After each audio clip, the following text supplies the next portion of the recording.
Hey, Action Shelf listeners, before we jump into the show itself, we want to tell you about how you can get even more action in your life. That appeals to you. More action, you say, More action, John. you say, yes. If you go over to our Podbean patron page, that's patron.podbean.com/punchup. You can listen to Lisman and I watch, what's this? Good action movies. Good action movies, you say? That's right, a change of pace. We thought behind the paywall, let's give people something of quality. And give us something of quality. I know, it's such a pleasure to do that. So twice a month, you and I will be doing commentary tracks that you can download for good action movies, all kinds of awesome stuff from a lot of our heroes like John Woo. And we've done stuff from the John Wick franchise and Sylvester Stallone, Arnold Schwarzenegger, all the guys we never get to talk about on here. Yeah, stuff we legitimately love and love to share with you all. Yeah. So you can listen to that as well as other cool exclusive content from the Punch Up Entertainment Network shows. Once again, the address for that is patron.podbean.com/punchup. And now, into the action. The Action Show.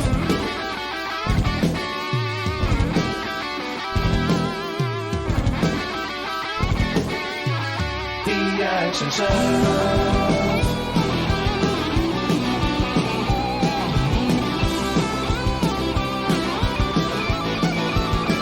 The Action Show.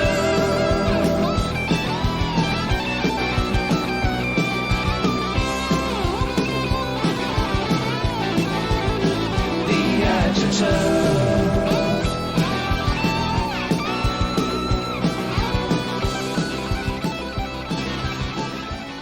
Welcome to the Action Shelf. The podcast celebrates the glory of B-action movies. I'm John Campbell. I'm Michael Lisman. Oh, Lisman, we continue along our December trudge, I guess is the best word for this, through holiday-themed action movies. Mm-hmm. And if October's soundbite was, ooh, this one is, ho, ho, ho, no. Which is so appropriate for this movie. We're talking about 1996's Santa with muscles, and we decided to bring in some muscle of our own with our good friend Mike Gorgone. Yes, indeed. I was promised a joyous sleigh ride, and instead what I got was the gray. I'm Liam Neeson fighting wolves out in the cold right now. Oh, You're currently breaking little airplane booze butt. Jesus Christ. Whatever. That scene where he punches the wolf with shattered glass. It's cool. Anyway, yes, Santa with muscles. Gorgone, as I was watching this yesterday, I'm kind of glad that you're on for this, only because we were gonna do a mystical Chuck Norris family movie with you last month, but it ended up not working out. Yes. And so I was going like, well, we're kind of gonna give Gorgone another like family action movie. And then as I was watching this yesterday, I'm going like, oh, this is so much weirder than I thought it was gonna be. Okay. About halfway through this movie, it clicked with me what this film is. And it cemented so perfectly in my mind that by the end I like kind of turned a corner on this movie into enjoying it, because I realized like what it was, and that made me have like peace with it in some way. Okay. So we are all children of the 90s. Oh yeah. And a staple of our let us say cultural engagement with entertainment is the 90s Disney TV movie. We got your Blank Checks, we got your Luck of the Irish, we got your Smart House. Yeah. The list goes on. Oh, there's a lot. Halloween Town, another classic. Yeah. Right. Now, this movie comes to us from an alternate reality in which Vince McMahon is making all of those movies. Gotcha. This is the Disney Channel TV movie as presented by the WWE of the mid to late 90s. 100%. That is astute. folks. I want like that's legit good film analysis right there, Mike. That's a rarity on this show, but that is absolutely what this is. Oh man. And whatever image that paints in your head, that's pretty much exactly what the movie is. Yeah, it's 100%. It is that, but weirder. It is that, but weirder than you think. But have you watched any of those old like 90s like Disney Channel original movies? I have not. No. They are so fucking weird. Like they are really, really weird, and you have to watch them. Like if you have a Disney Plus subscription, I highly recommend you go track down some of these movies. Luck of the Irish specifically is one of the weirdest ones. Yeah. Okay. But like there's a whole like find any Disney Channel original movie that was like put on TV between the years of 1992 and 1998, and you will see what I mean in terms of like they just make strange, baffling decisions that are made because they need it to be funny or friendlier or like more kiddie. There's this perception of what that even means, and they all play into it. This movie definitely does that. It's very heightened. The thing that got me about this movie, though, because we put this on here because it was a Christmas movie with Hulk Hogan, but I was kind of ready for it not to be an action movie. I was shocked how fucking violent this movie is. When this movie opens with somebody coming at Hulk Hogan with a fucking like weed whacker, I'm like, holy shit, what is this film? Yeah, this whole movie, and then it's just, I mean, you talk about the WWE thing is there is non-stop physical assault in this movie. It is wild. I couldn't believe this as I was watching it. Not to mention the comic book nonsense of the villains. Oh yeah. This movie is nuts, man. Let's talk about this movie. I do want to point out that my favorite. I don't have much in the way of trivia about this movie, but the best piece of trivia about this movie is that I think I know what you're going to say. The original credited writer sued to have his name taken off of it. Usually, because it's so different from what he originally wrote. Usually, people get in fights to make sure they get credit for the movie. Here was a guy desperately spending money to make sure his name was nowhere near this film. I can't imagine why. Please, when God, you set out to write a movie with the title Santa with Muscles, and whether or not that was even the original title, because clearly that is just like somebody came up with a title and then somebody else said, yeah, I can write a movie based on that title. My guess, and we have nothing, so this is pure speculation on my part, but sure, is that the movie was probably about a rich guy who gets knocked in the head and thinks he's Santa, which totally seems like a pitch you might make to like Disney, like you're saying. It's Scrooge if he is like has his revelation because of brain damage, not because of being shown the woes of the world and his own actions. Which is silly, but is like the premise of like a Hallmark Channel movie now or something like that, right? 100%. Yes. The idea of Hulk Hogan hitting his head and thinking he's Santa is the barest minimum of insanity in this movie. Yes. And I feel like that's probably what the guy wrote as like a family heartwarming Christmas movie, and then the Hulkster and his pals got a hold of it. And I will say the three credited writers on this thing have no other credits. None of them. All of them only have this movie credited to them. Jonathan Bond, Fred Mata, and Dory Crumb Raymond have peeked their head out of the proverbial Stygian oceanic depths of Hollywood writers, spat out Santa with muscles, and then disappeared back into the trench. Yep, you got it right. Now, the director of the movie... Back into that dark chasm from whence they came, yes. They go back to that quartz cave. Oh my God. The fucking MacGuffin of this movie is one of the most absurd... What if we have a cave of magic Christmas gemstones below an orphanage? That's the central thing that everyone's after in this film, even if we don't realize it until near the end of the film. It's Yeah, what if there is explosive quartz underneath an orphanage? And if you're wondering how quartz can be explosive, don't worry. I think it's Christmas magic, because there's It no makes other church explanation. windows glow. It is Christmas magic. Before it explodes, that's its only other effect. So I have to imagine that's true. I guess so, yeah. I just want to mention John Merlowski, who is our director helming this project, and God, the resume on this guy. So the movie the same year he makes another Hulk Hogan family action comedy called Secret Agent Club. Oh boy.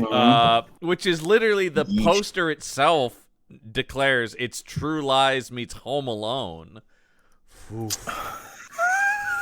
I don't know that there's a more 1996 pitch for a movie, to be fair. I don't think so, yeah. But yeah, it's like kids discover. No, there is a more 1996 pitch. Unfortunately, he made this movie in 2008, and that is called Cop Dog. Cop Dog was gonna be, yeah. I was gonna bring up Cop Dog. I'm clicking through his. No. The other thing I was going to point out is he makes this, and his next movie is Richie Rich's Christmas Wish. He's made a few Christmas things, but I just think it's so interesting that it's like, number one, the idea that this doesn't end your career, that somebody saw this and didn't go, that's it, you can't direct films anymore. John, you're assuming that artistic integrity is being evaluated for some of these projects. These are all. This is the most cynically put together film I've ever seen. Oh my god! This is a tax scheme. This is not a movie. Yeah, John, the reason this guy got more work is because this was under budget and nobody sued. That's. Nobody even watched it. That's the thing. It's just like they were just looking at the report going, well, it came out and it didn't cause any trouble, so here you go, Richie Rich. One person did sue, but he sued to not get any credit or money for this film. Exactly. Not me. I didn't have anything to do with that. Did you see the other trivia? The executive producer for this movie is Jordan Belfort. Yeah, the main character of Wolf of Wall Street. So that piece of shit produced this movie. Yeah, executive producer Jordan Belfort, who I will say produced a bunch of movies. You've never heard of any of them. Because they were all tax shelters. 100%. You know they were all part of, And if you remember, that's a movie about a guy who's awful and never learns his lesson. Yeah. Let's dive into this movie here. I mean, we talk about... let's get into the plot. Listen, when you talk about this, just like the cynicism of this movie and stuff like that, just in all the Christmas tropes in it and stuff. When we start with this little girl going, "Dear Santa," it's like, this movie starts like Miracle on 34th Street. It does. Which is we talk about this a lot on the show, but oh my god, the tone of this thing. What is going on? Because it does seem like it's going to be like, because I'm rolling my eyes, but I'm also going, okay, heartfelt family Christmas movie. Okay, right. That's what the movie's gearing you up for.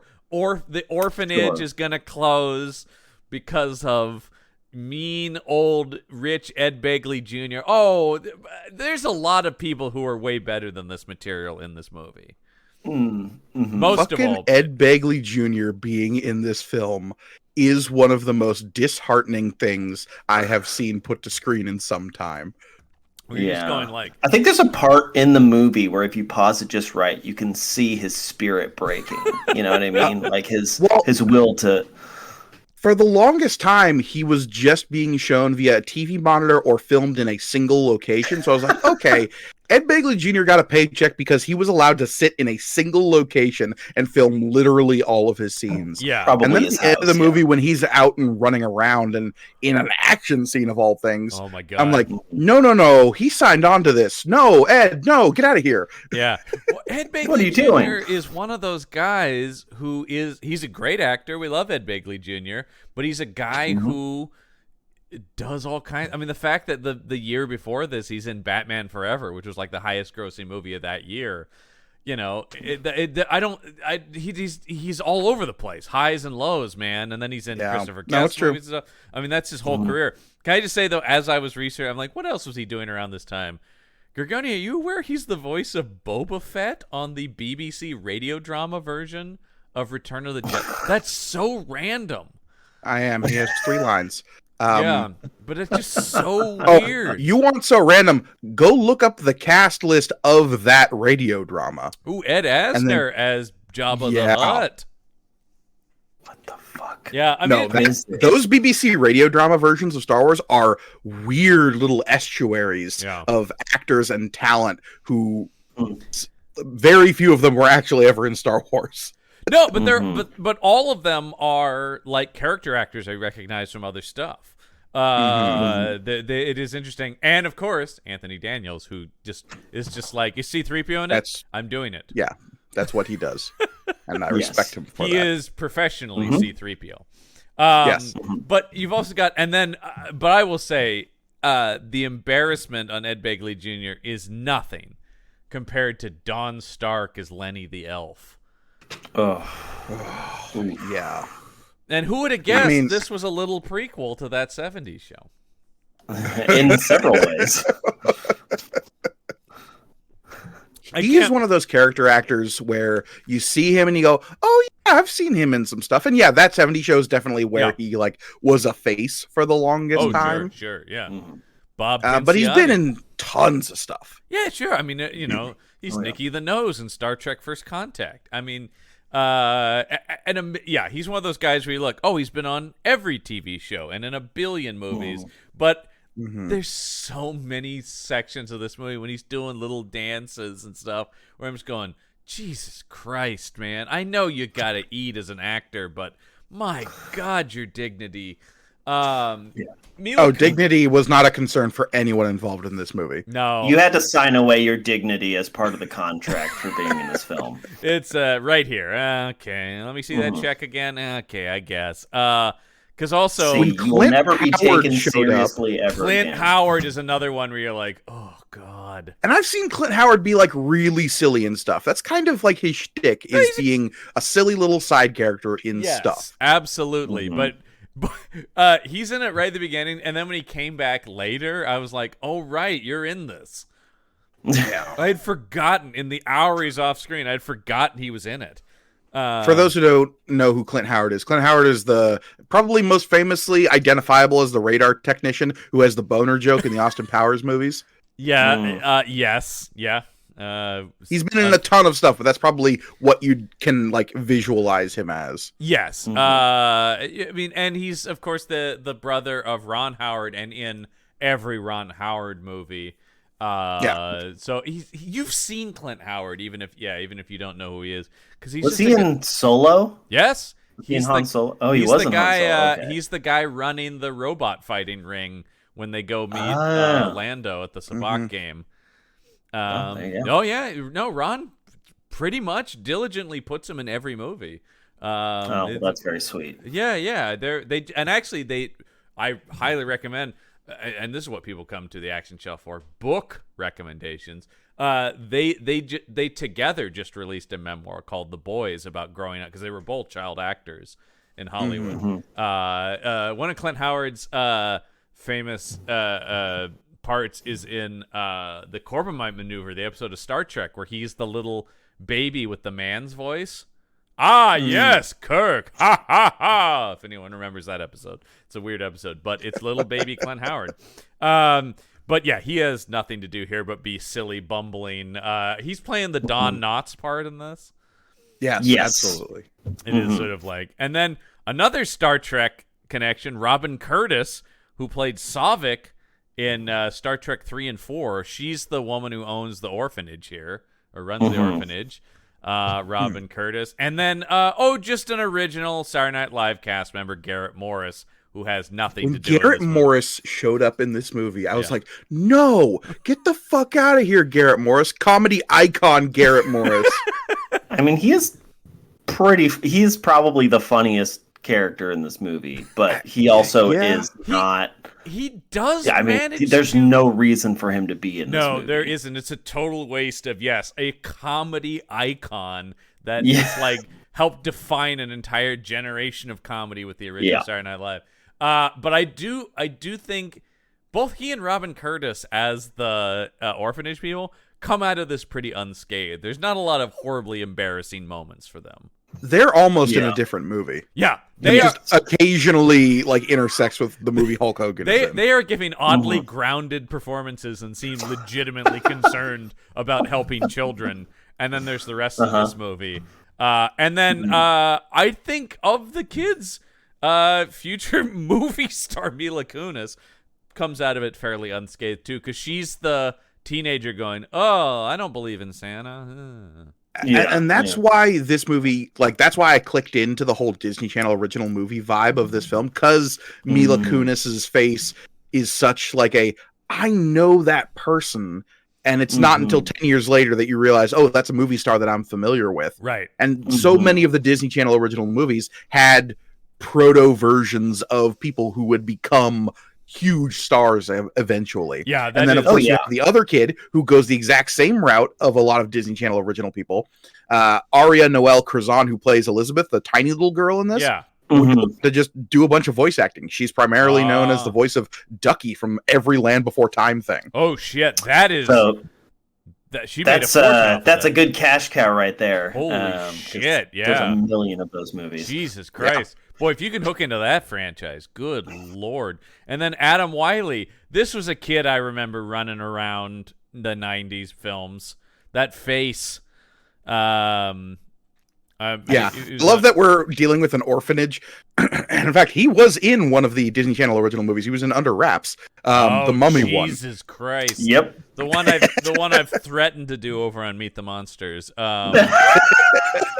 I think Brendan is bad. I think Brendan did put a kibosh in doing any Disney Channel monster movies. Well, good news is he's returning for the sequel that's coming out this year. Oh, thank God! Came out this year. Thank God they're finally continuing that story. But he's just one of those faces. Because Hocus Pocus 2 was so good, they had to start doing sequels to all of their Disney Channel movies. But John, the poster's tagline is, and you want to hear the tagline for this, John? I'm turning this show around on you. Oh, dear God. I suppose. More mummies, more problems. Oh, God. That's about what I would expect there. No, he was the third one. It's a wrap. They literally have to make the third one just to use that tagline. But yeah, like a lot of these 90s kids movies, you would see there were certain kids who'd be in like 6 of them and then their careers were over basically. And he has continued to do stuff, but still he's just one of those kids where I'm like, I know you. Also, we don't talk about the posters on here, but I want to talk about this poster just for a second because number one, Mila Kunis missing. There's only like 3 kids in the movie, and yet only 2 of them made the poster. That's interesting. And 2, he's holding up 2 guys. Are these guys who are in the one movie? scene? No, these are the guys who try to steal the. They try to steal the charity thing. They're in one scene, which is weird. And somehow they're immortalized in the movie poster for some reason. I don't know what they did wrong. They were shooting the poster that day. They were shooting that scene and gone, great, Hulk. I guess. Well, no. Look at this poster. None of these people who are in this poster are posing in this. Their shirts and like Hulk Hogan's pose here is him just doing the muscle man pose with his fist closed. You're right. Those 2 people are not being held up by him at any point in reality, because his fist on the left is superimposed behind the guy's head. That's what I was and going to say. And the guy on the right has like a little bit of cloth like tucked into the finger, but he's not actually holding anything. You're right. He is just doing a muscle man pose. The guy on the left really makes me laugh because there's no way he's holding that guy. Like I don't understand how he's keeping that guy aloft. By his ear. Also, he's holding him by his ear. If you'll notice, the 2 kids that are in this poster are the ones who primarily had voice acting careers later in their lives, not Mila Kunis. Right, who is a stunningly beautiful movie star. Right, very successful. Right. Not cute enough for the Santa with Muscles poster. No. Apparently not. Yeah. I do want to highlight Jennifer Paz as well, who played the reporter who's in like 2 scenes in this movie. Who has yeah. A negligible role, but later she would like an iconic role for her now is as Lapis Lazuli in Steven Universe, like a highly successful TV show where she's a fan favorite character. Oh, well, there you go. That's often a turn that a lot of these 90s people make into the voiceover acting. Mm-hmm. No, absolutely. And so it's just weird to have this like collection of interesting, weird, like intersection of character actors, and then at the center of it all is fucking Hulk Hogan. Well, we have a lot of people be later known and recognized from his sex tape, which is still famously of the Hulk Hogan sex tape. The funniest. It's still the funniest sex tape ever, if only for the section of it where he regrets eating so much pork.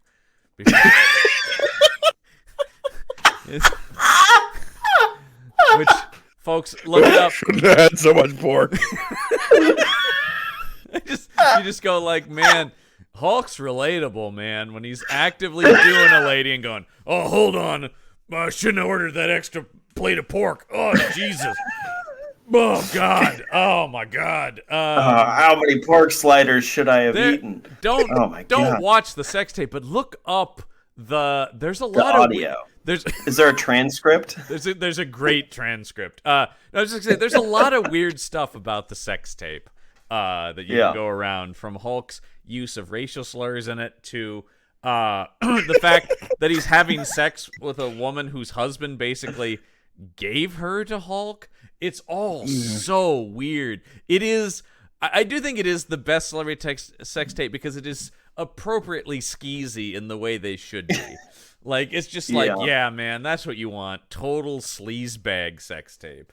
And I don't want anyone actual sexy in a celebrity sex tape. All right. Well, it just cemented the fact that Hulk Hogan's kind of an asshole. Yeah. He's not nearly as like terrible as some of the other people we've spoken about on this podcast. Nowhere close to a Seagal. I mean, not even. No, he's got nothing on that guy. That guy isn't making family movies because that guy's not allowed around children. No, I don't think so. I'm just saying. Anyone who Macho Man Randy Savage had beef with, I too have beef with. So Hulk Hogan is on a shit list. That is weird. We've done one other Hulk movie from around the same period. Listen, this is our second Hulk movie, and another one where it's still short-haired Hulk, or he's trying to, I guess, reframe his image or something. I guess, and his hairline. Yeah, boy, oh boy. His whole character in this movie baffles me. The fact that how so, John? Well, all right. Let's talk about how we're introduced to him. Number one. We're introduced to him like he's his character of, remember, who could forget his classic character of Hardball Cutter from The Ultimate Weapon on this show. But similarly, it seems that he is some sort of military man infiltrating what I can only assume is a drug lord's estate. Sure. And fighting through. I mean, this is one of those scenes that we get every once in a while where it's like every reveal makes it even weirder. Like the fact he's fighting the staff up, like, with each person, you know. Yeah, the groundskeeper, the chef, the butler are all fighting him with various. The chauffeur comes out with fucking nunchucks. You're like, what is going on? And then yes, Gorgone brought it up earlier, but when the guy comes out with the fucking weed whacker at him, every single one of the employees comes at him with a tool of their trade. The chef comes at him with a spatula. The gardener comes at him with a weed whacker. The driver comes up at him with a tire iron. And I believe the chef comes at him with an hors d'oeuvre plate. Oh yeah, there's a guy who throws a silver serving tray at him. Does Hulk Hogan say something directly to the camera in this scene? Am I misremembering that? I don't know if he says something. There's like an omelet or something. He's like, this smells good. He does. He says, free omelet. Yeah. Yeah. Which is And it's not free, it's his. He paid for well, it. that's the weird thing, right? Is what you find out is this is just what this guy does for entertainment. Is he gets his staff to attack him? Is this meant to be? And I shudder to even invoke this classic comedy on the show. But is this meant to be similar to like the Pink Panther, where Clouseau is having his butler attack him at random moments to keep him on his toe? Is that what they're kind of going for here? Yeah, could be. I once again, I shudder to bring up Peter Sellers in an episode about a Hulk Hogan movie, but but yeah, it is sort of like, and he is just going, but this is like a security test too. It reminds me a little bit of Magnum PI, where he would break into the mansion to test security. Once again, I shudder to bring that up too, but but it is just because he's going like, yeah, whatever, 4 minutes, pretty sloppy, guys. John, you can't use that voice. He doesn't use that voice in this movie, and that makes it 10 times weirder. Which is no, because what is interesting is he is trying not to use that voice. He is kind of trying to talk up here like a guy with a gravelly voice who's doing this kind of voice. Hello, my friends. I do not have a gravelly voice, so I will speak with an upward inflection at all times. It is truly, and so.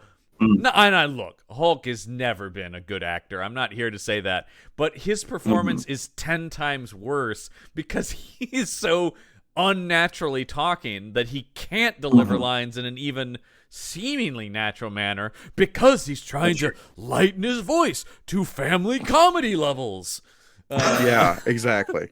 No, it is very... I will say... The first one-liner of this movie... I've got it, yeah. Yeah. When I started watching this movie yesterday, it was like in the morning before I went to work, and I was like, okay, I've got a couple of hours before I go to work. I can knock this movie out, and while I'm doing some other stuff and like editing podcasts and stuff, because usually these movies are rarely worth a single screen experience. You can have them on and be doing something else. Very true. Yeah. Well, when we got to this scene where he says, "Never stop to smell the roses." Yeah. I was like, okay, this movie demands my attention. I need to put this off until later when I can devote how this movie never stop to smell the roses. Yeah. Because A, he's saying it to no one because the person he's saying it to is unconscious. Yeah. B, they're not roses. And C, I thought this movie was opening like fucking Commando. Yeah. There's actually a lot of one-liners. I was expecting to just go, because certainly there's no deaths in the movie, so we don't have a best kill. Although there's a couple people who definitely should be dead, but should have died. Yeah. You're saying Dr. Watt isn't dead? She is so dead. No, she's shown to be alive in the police van at the end. No, they're weekend at burning her out of there because that would kill her. No, 100%. And it seems like she's dead. It's almost like the producers went, "Oh shit, we can't let it be seen that she died. Put her in the van at the end there, and it'll be okay." Should we cut the scene where they see her like smoking corpse? You know, we don't like everybody else. We see get up. We see her fry and like fly across a room, and then it's just like we don't cut in to make sure she's okay. It's only later that she's alive. But yeah, holy shit! When that happened, I thought, oh my god, they just killed that woman for sure. But the thing that's crazy about this movie, there is no death in it, but there is a constant threat of death, which kind of baffled me about this film. There's a weird amount of torture, though. Oh my god! That's what I mean. The whole tone of this movie is so weird, and also it needlessly complicates itself at every turn. Where it is like it's not enough that Ed Begley Jr. is just buying up the town. It has to be there's magic electricity quartz underneath. I'm just going like, what does it matter? Just make him that he wants to build a shopping mall. That was every movie when we were kids. The bad guy wanted to destroy something and build a shopping mall. Why do we have to needlessly complicate this plot? Oh, you don't want to needlessly complicate the plot where two orphans became super wealthy men who will eventually have to battle to the death over magic Christmas quartz. Another thing that's like, does it matter that they were friends when they were kids? And oh my god, Nope. We'll get to all of that, but yeah, we have Hulk Hogan playing. This is okay. We're back to what I was saying is baffling me about this character. This guy is a famous like health or bodybuilder, a nutritionist. Yeah, not clear. But he's This was in that era where we had these like health icons beginning to emerge as like Richard Simmons. Richard Simmons was one of them. I mean, there was Chuck Norris kind of fell into this lifestyle guide thing eventually. Yeah. Well, because and there were several things. It was influencers before there were influencers. When he's talking, when they give him the cookies and milk, and he asks if the milk is low fat, I'm going like, well, that's a 1996 line. Remember, this was a time we were all obsessed with fat-free, reduced fat before we realized that really means nothing. That was very much of the time when it's like, oh, I'm watching my cholesterol and whatever. The mid 90s in particular was a time when it was like we were all going to get healthy. America was caring about its health. That lasted. But also because it was kind of a false thing too, because we were all focused on, silly stuff that isn't real, right? Instead of not drinking soda, we were drinking diet soda. Yes, exactly. That was the thing where that was when, remember Snackwells and stuff like that, where they're cookies, but they're good for you. It's like, not really. How many eggs are allowed to eat? If you go past 2 eggs, then you're dead because of the cholesterol. But eggs, 1 egg is fine. Yeah. I will say, I did not know this until I just opened up the Wikipedia for it. This film did get a theatrical release. No. Oh. Yeah, it played just 2 weeks in movie theaters and grossed $220,000. John, there are commercial cuts in this film. This movie was edited for TV. Eventually, yeah, but it did initially get a 2-week theatrical run. I think you mispronounced a word. You said theaters. Yeah. I think you need to remove the S and at just say the end theater. of that word. There was one theater in Hulk Hogan's hometown. Yeah. Hey, brother, how about you show my new yeah. Christmas picture in your movie theater there?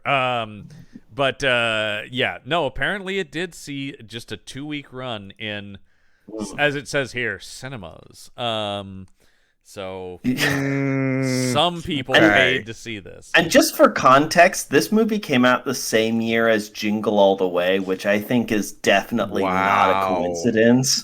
No, it is like another muscle-bound action guy goes, I gotta make my family Christmas comedy. Exactly. But they're the same year, so were they made concurrently? Or do you think... I think this one was made much quicker than the studio film Jingle All the Way. So somebody was like, oh, Arnold's going to be in a family Christmas movie. Let's put one together and put it out before Jingle All the Way. I think that's... Because they clearly filmed it in the summer. Yeah. So, like... I think I think it's that mockbuster mentality we talk about, where it's like they know something's filming, and so it is sort of like by the time Transformers comes out, Asylum has Transmorphers out the same month, because it's like we don't know exactly what it is, but we know that this is being made.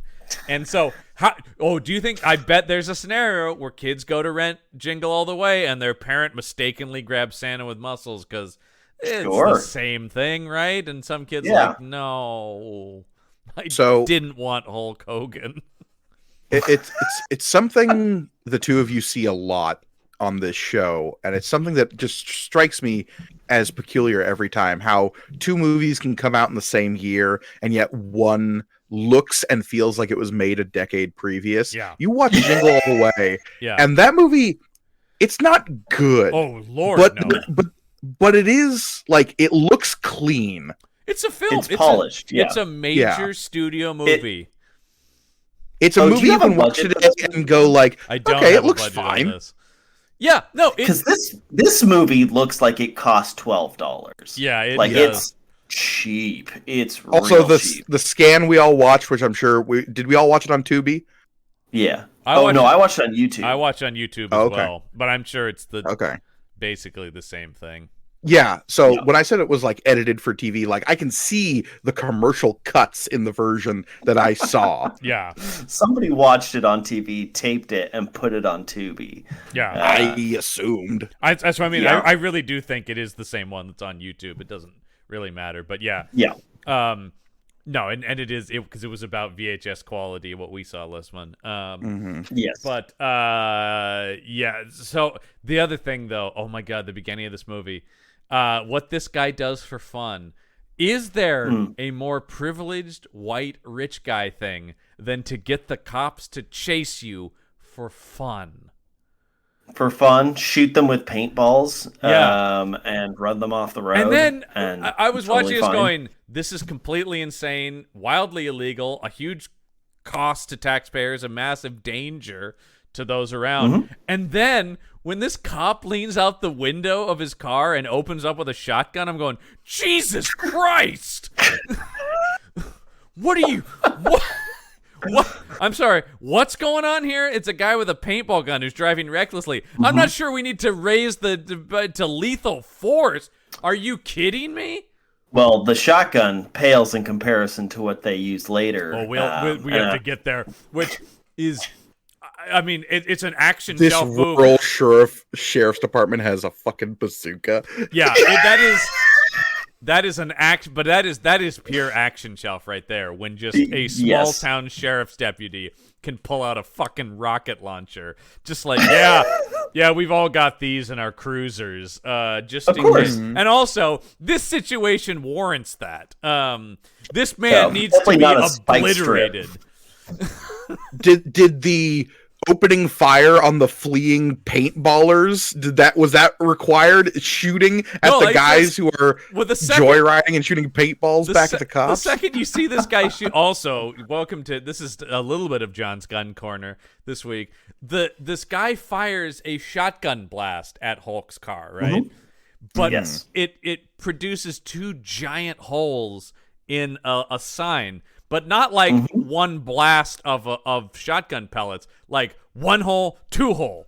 And I didn't understand. He Yeah. fired one shot. Like binocular holes. And it was it's like, pum, pum. binocular vision. They were holes. quick. Because double-barreled shotguns, John, they've got the two barrels that are right next to each other. Yeah, that's how it works. Well, we saw the shotgun. It was a single barrel shotgun. Right, let's but not worry about shotguns can have double barrels, so that's why there are two, because that's shotguns. You think shotgun, you think double barrel, because that's the word shotgun means double barrel. Oh, even if that's not what you saw. Don't trust your eyes, John. Yeah, never mind. Yeah, I'm yeah. completely wrong. Trust your heart. This movie handled its firearms perfectly. This movie works on dream logic, and that's what we have to go with.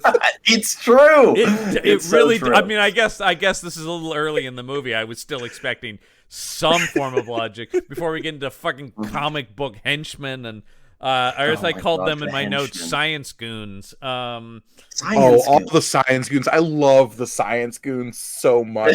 The fact that they're all using metal-edged rulers and protractors as weapons they're is all- so funny to me. It's similar because it's similar So to the guys at the beginning. Everybody has to use the tools of their trade as their weapons. So it's like Exactly. give them sciencey stuff to fight people with.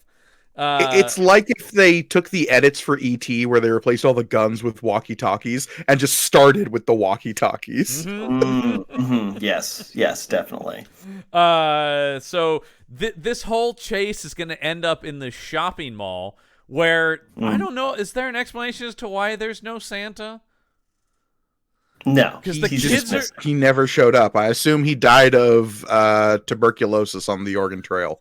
See, I assume it's similar to Nightmare Alley, where they just find a geek who's just a boozer, and they eventually die from overdosing. So they It's just have to get it. There's just worn new down one. Bradley Cooper in this going. I was. Yeah, Sir, I was that's what born. I was born to be Santa. If this movie ended with Hulk Hogan both laughing and crying for like 2 minutes, this would be the greatest film of all time. Well, yeah. Just once again, you bringing up like the best of cinema in a discussion about this movie. Santa with muscles. Yeah, Guillermo del Toro's Santa with muscles. That I would see in a second. I would. That'd be, and that movie would haunt your dreams. As this one kind of. Oh yeah, there'd be some eldritch horror going on. Even in well, its the current muscles form. never stop growing. That's why they're so disturbing. Oh no! No! It's like Akira. Oh Yeah. no! It's like Akira. Exactly. So the kids are gonna like riot, and we have this mall manager going like, "We gotta get a Santa right now!" And then It is funny that none of the people in elf costumes, like, couldn't any of them put on a Santa Claus costume and go out especially there? when we get to Hulk in the Santa suit, yeah, their bar for what a Santa is pretty low.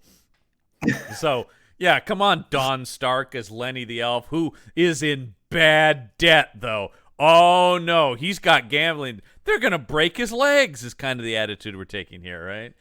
Well, we get a phone call between Don Stark and Dr. Blight, the chief evil scientist for Ebner Frost.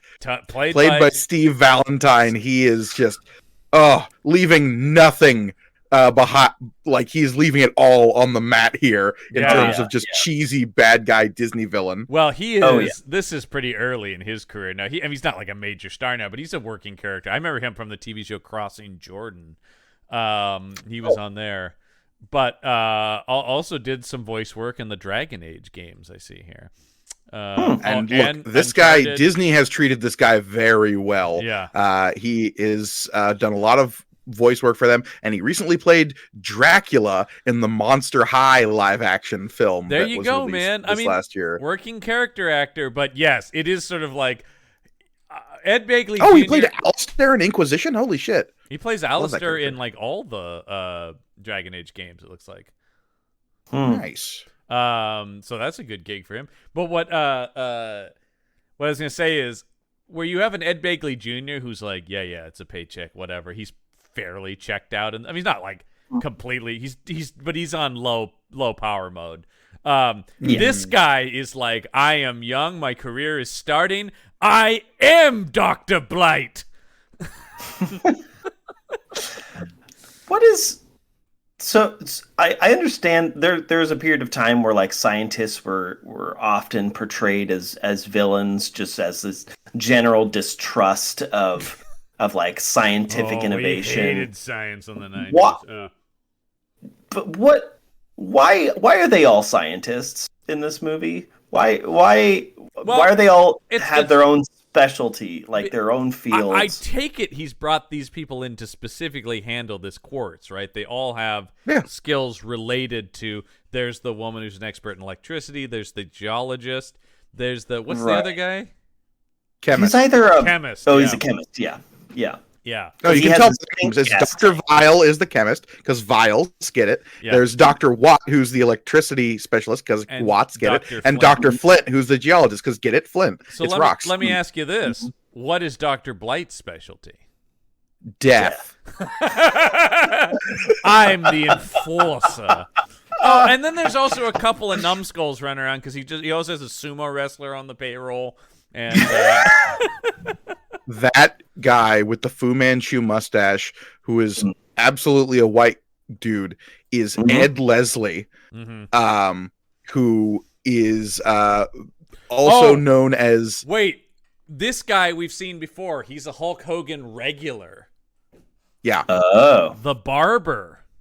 Yes, he was a WWF guy from the mid-'80s to the mid-'90s. Brutus the Barber Beefcake, and he's in like every Hulk Hogan movie.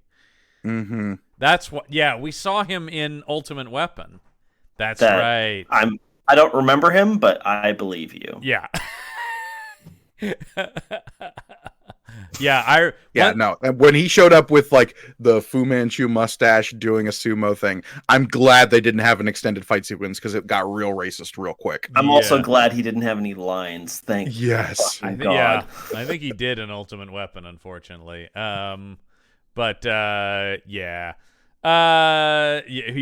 played Bar Boy in that.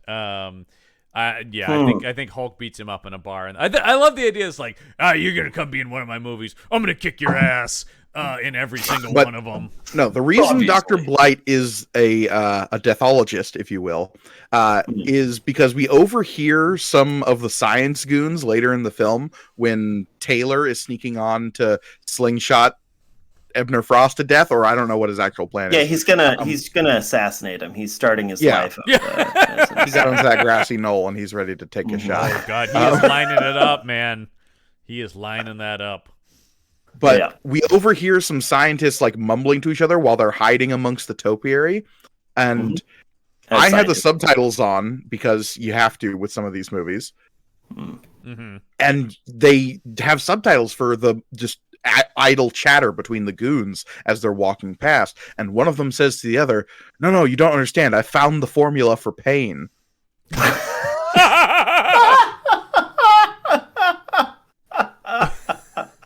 Great. Oh wow! I've discovered it. The formula for pain.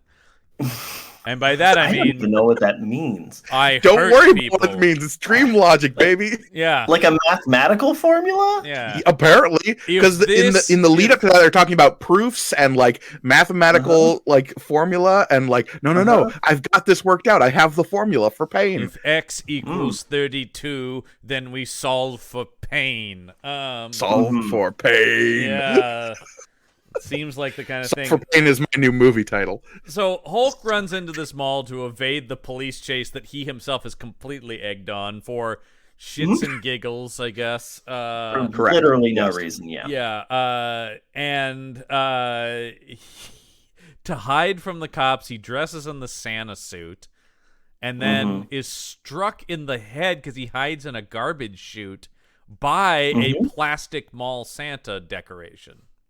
It's true, and it's not the first time he is a fake Santa causes him cranial damage in the movie. Or this is the my first time, but God. it won't be the last. Right. The Santa automaton in the bell tower later is one of the dumbest things I've ever seen put to film. And that thing's just. I was wondering if it murder. became sentient. I was gonna say, and 'cause like, that It was evil. Yeah. That was a straight up murder attempt from that animatronic Yeah. Santa, right? I was expecting it to be with the other goons later in the film. just standing. And our last member of our team, Robo Santa. Dr. Robo Santa. That is not beyond the possibilities of this movie. No, An evil robot Santa this is movie- well They within power it with reason. their electric quartz. Yep, 100%. There was a distinct point in the movie, and we'll get to it. It's not too long from now when I went, "Oh, this is in no semblance of reality." Okay, well now I'm shifting how I view this thing. But yeah, So Hulk Hogan experiences garbage-based head trauma for the you hate first to time see in the it. movie. You hate to see it. Yeah. But You do. yeah. I didn't think about it. It is garbage part of the memory loss and or gain in this movie. Is that's key? Apparently, right? yes. Yeah. Yeah. So he's struck by this. Lenny the elf finds him, robs him immediately. Yeah, steals his wallet. This and is then- Don Stark's character, Lenny the Elf. Lenny the elf, yeah. Poor Don Stark, because this little dance he has to do, because also it's one of these things though too where he goes, ooh, he had lots of money, and what did he have, like maybe a couple $100 $300. yeah, something like that, Yeah. and he's going, oh, even before he discovers this, he goes, ooh, lucky day, lucky day. Do you think the director John Muralowski was like, dance puppet, dance? Yes. Just off Don stage. He has Stark. like a cattle prod. You know? shall dance, Don Stark. And then discovers that this is world famous fitness guru Blake Thorne, and he's even more excited. Even though I'm going like, well, this is a big thing the movie can't grasp is how famous is Blake Thorne, because some people recognize him instantly. And it seems like they should, because like the kids are eating Blake Thorne cereal, which implies he's got a level of fame. And the running bit that he wants the picture of himself bigger on the products. The movie almost wants to do a Christmas Carol thing, but it doesn't fully commit, I don't think, really to Guy learns his lesson. And let's see, he calls him what, the richest man in 10 states or something like that. This is so it establishes him as like extremely wealthy fitness guru that is well known enough that like Garrett Morris will identify him later, but only because he was an orphan at that orphanage, not because he's some famous guy, I guess. But I don't know. Here's another thing too, and this is about the amnesia, and this will get to that. Yes, that reveal that they foreshadow. So about 20 minutes into the movie, I'm like, he grew up at that orphanage. But then they reveal it like with 20 minutes left. But he forgot that he grew up at that orphanage, because even when he gets his memories back, he has to be reminded by Garrett Morris he grew up there. Yeah, that was unclear. I don't. Well, I don't but know at the beginning of how. the movie, when they're driving into Lakeville, and he says, "I grew up here," Yeah, but then he's somehow forgotten the orphanage because he goes, "What do you mean?" And it's like, "Don't you remember? You spent your childhood here." Well, the problem is that he did so many drugs since then that like it's all a hate.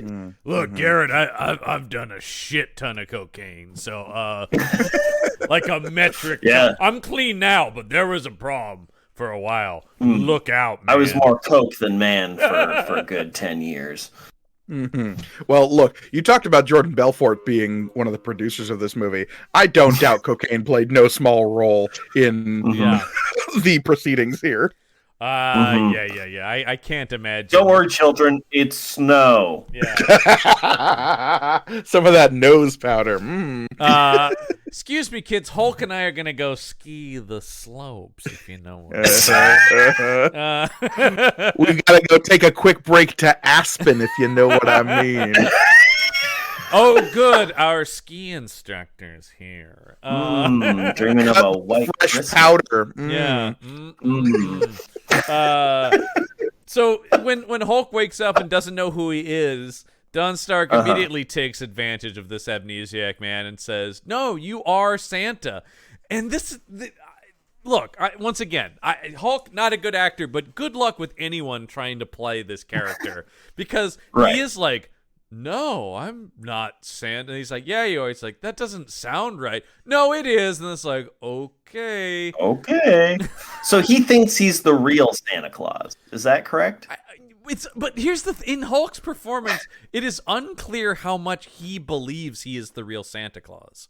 He's sort of like begrudgingly going along, or not even begrudgingly, but just sort of like, well, I have no information. That doesn't sound right, but I have nothing to refute it, seems to be the attitude he takes. Right.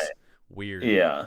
Weird stuff. Lenny the Elf is the most reprehensible character in this film, and that is compared to the man who employs supervillains to blow up an orphanage. Well, and who plans to turn these orphans into slave labor. Yep, still Lenny's the more evil, manipulative character. That is one of the No, he is, and then we're supposed to just forget about all this and be like, at the end of the movie, he had a change of heart. Now he's a good guy, and you're like, Because at every turn, Lenny is prodding this amnesiac man who is lost and alone, doesn't know who he is or what he's supposed to do. Seems kind of frightened. It is the most vulnerable Hulk Hogan performance. It's true. It's true. I came to this movie for the vulnerability. And I got Lenny is constantly like, "Don't worry about it, stupid. You're Santa." Yeah. Stop asking questions. Yeah, with a brain damaged man who, for all he knows, is dying of a subdermal hematoma or something, right? Like the amount of like amnesia present here is very much TV movie amnesia. Right? Yeah. Very selective. He can still function. His motor functions still work properly. He has enough of a basis of Santa to know what Santa's about to play the part, right? Yeah. Right, yeah. Like, he knows the beard is important. He knows the hat's important. He also has ingrained health things, like when he's asking about the sugar content of cookies and the fat and milk. Where you're going like, so that's just buried in there deep that like, no, should not eat cookies and milk. Bad for me. Yeah, again, exactly how much he remembers and how much he's just kind of going along with this is very unclear. Yeah. Yeah. what I was waiting for is a very like sitcom thing and they don't do this. This would have really made him even more reprehensible. Is if Lenny had kept hitting him in the head, because that's like a sitcom thing where it's like, wait, now I'm starting to remember, clunk. Oh, I'm Santa again.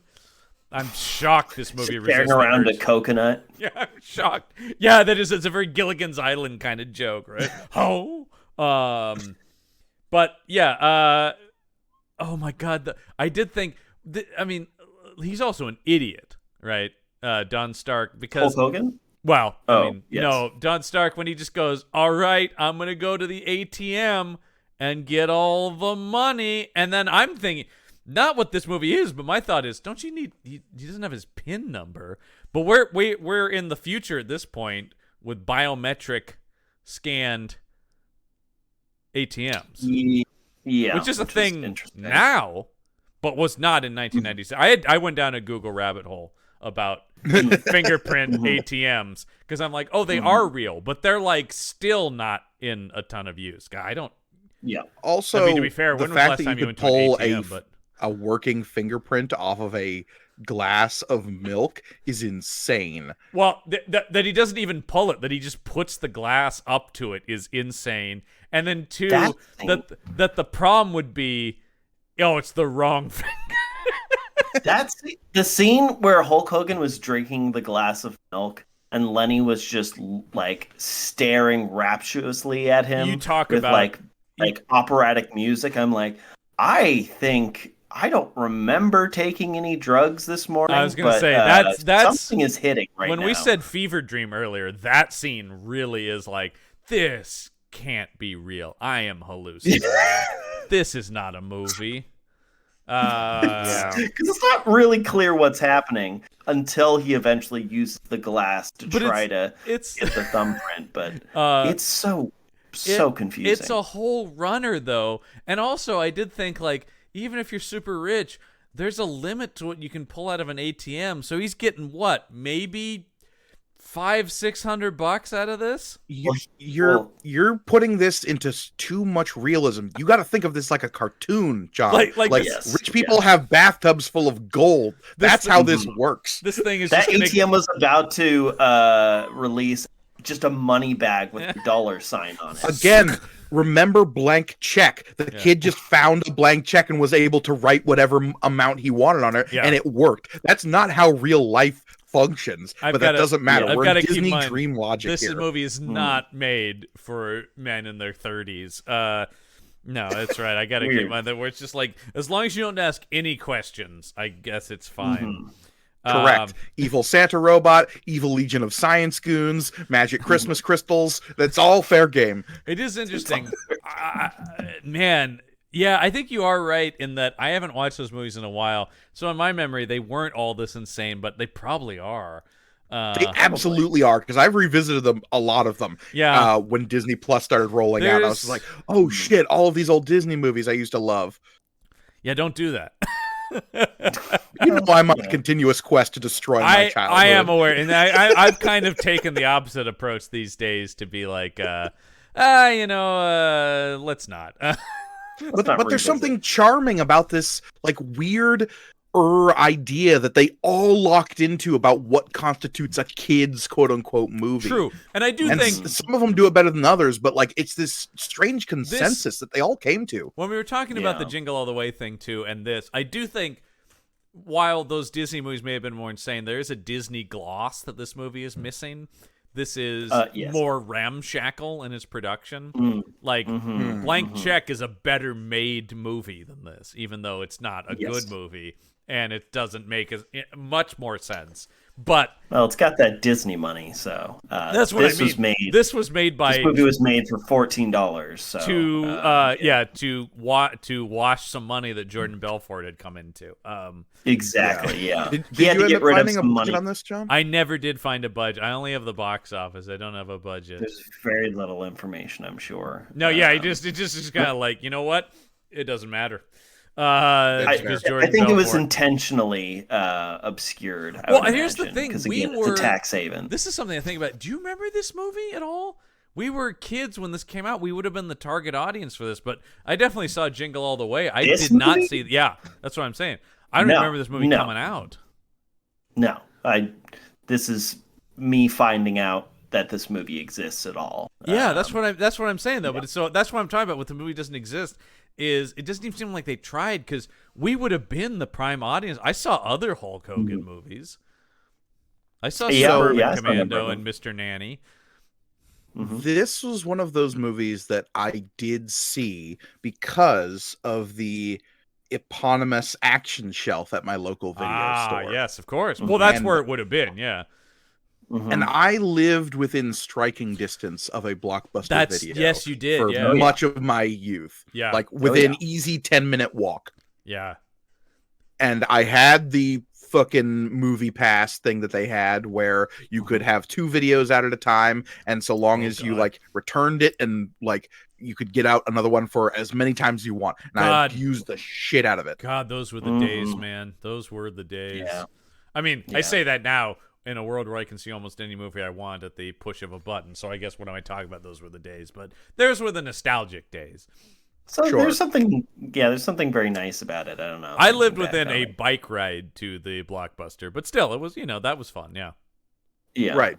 But seeing, there's a certain amount of curation that comes into the video store aesthetic that we like remember fondly. Yeah. In that you had a limited pool of things to watch, whereas in the internet and digital age, it is approaching infinite, so it becomes kind of analysis paralysis, and you're like, well, there's too much. I can't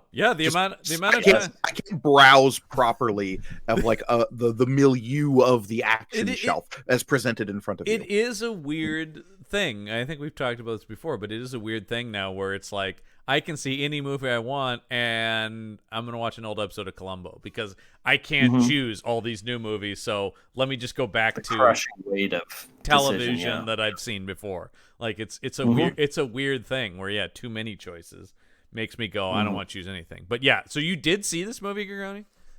Because this was in that era where, was it rated less than PG-13? Yes. That means I didn't need a parent with me to pull it out of the video store. So I fucking watched everything that I could get my hands on. And if it looked like even somewhat genre-y or action-y, of course I fucking watched it. Like, there's a reason I've seen Dragonheart 2 and 3. And I think there's a difference between like I was a cable kid, which was the same thing, but it was but I mean but the video store I think opens you up to some different stuff. But if it was on, TNT or whatever, I saw it was kind of the thing. I don't know, but I'm saying Jingle All the Way I was all about being, oh my God, it's an Arnold Christmas movie. I saw that in theaters. It was the smash hit holiday classic, Jingle All the Way. But I promise you, I saw this movie in 1998, like 2 or 3 years after it came out. Exactly. Yes, definitely. So let's. You better be. You can't have a movie where a guy's dressed as Santa without a wacky kid montage. It's true. Of all the kid, and this is pretty low level wackiness.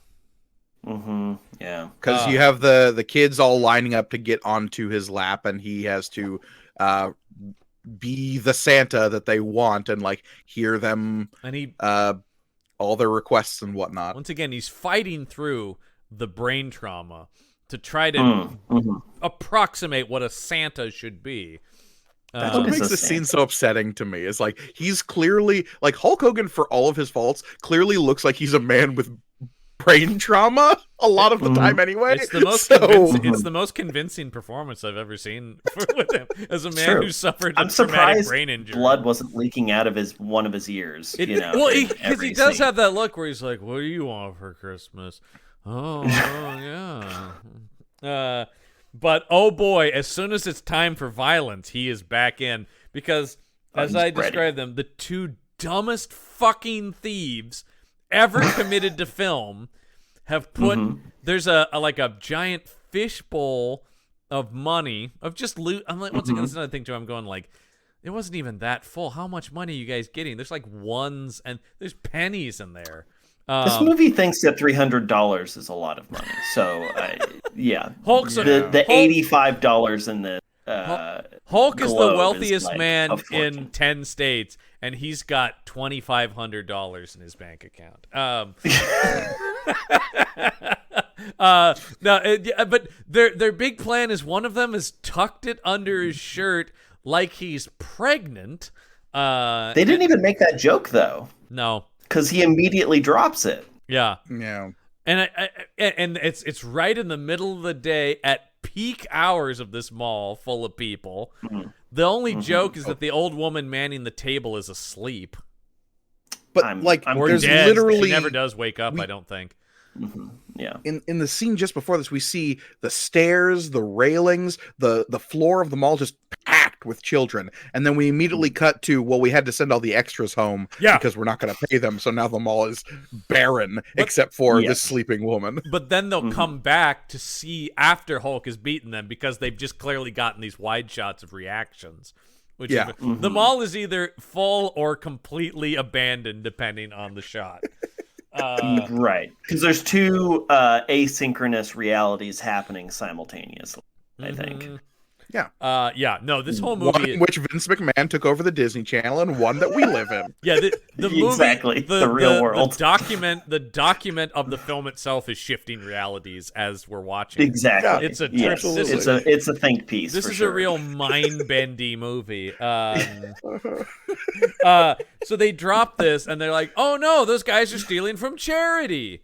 And that I believe one of the little kids is like, Santa, get him! And Hulk stands up to his full height, and he says, "Someone's been very naughty." And I'm like, holy shit, he's gonna go kill these guys. Yeah.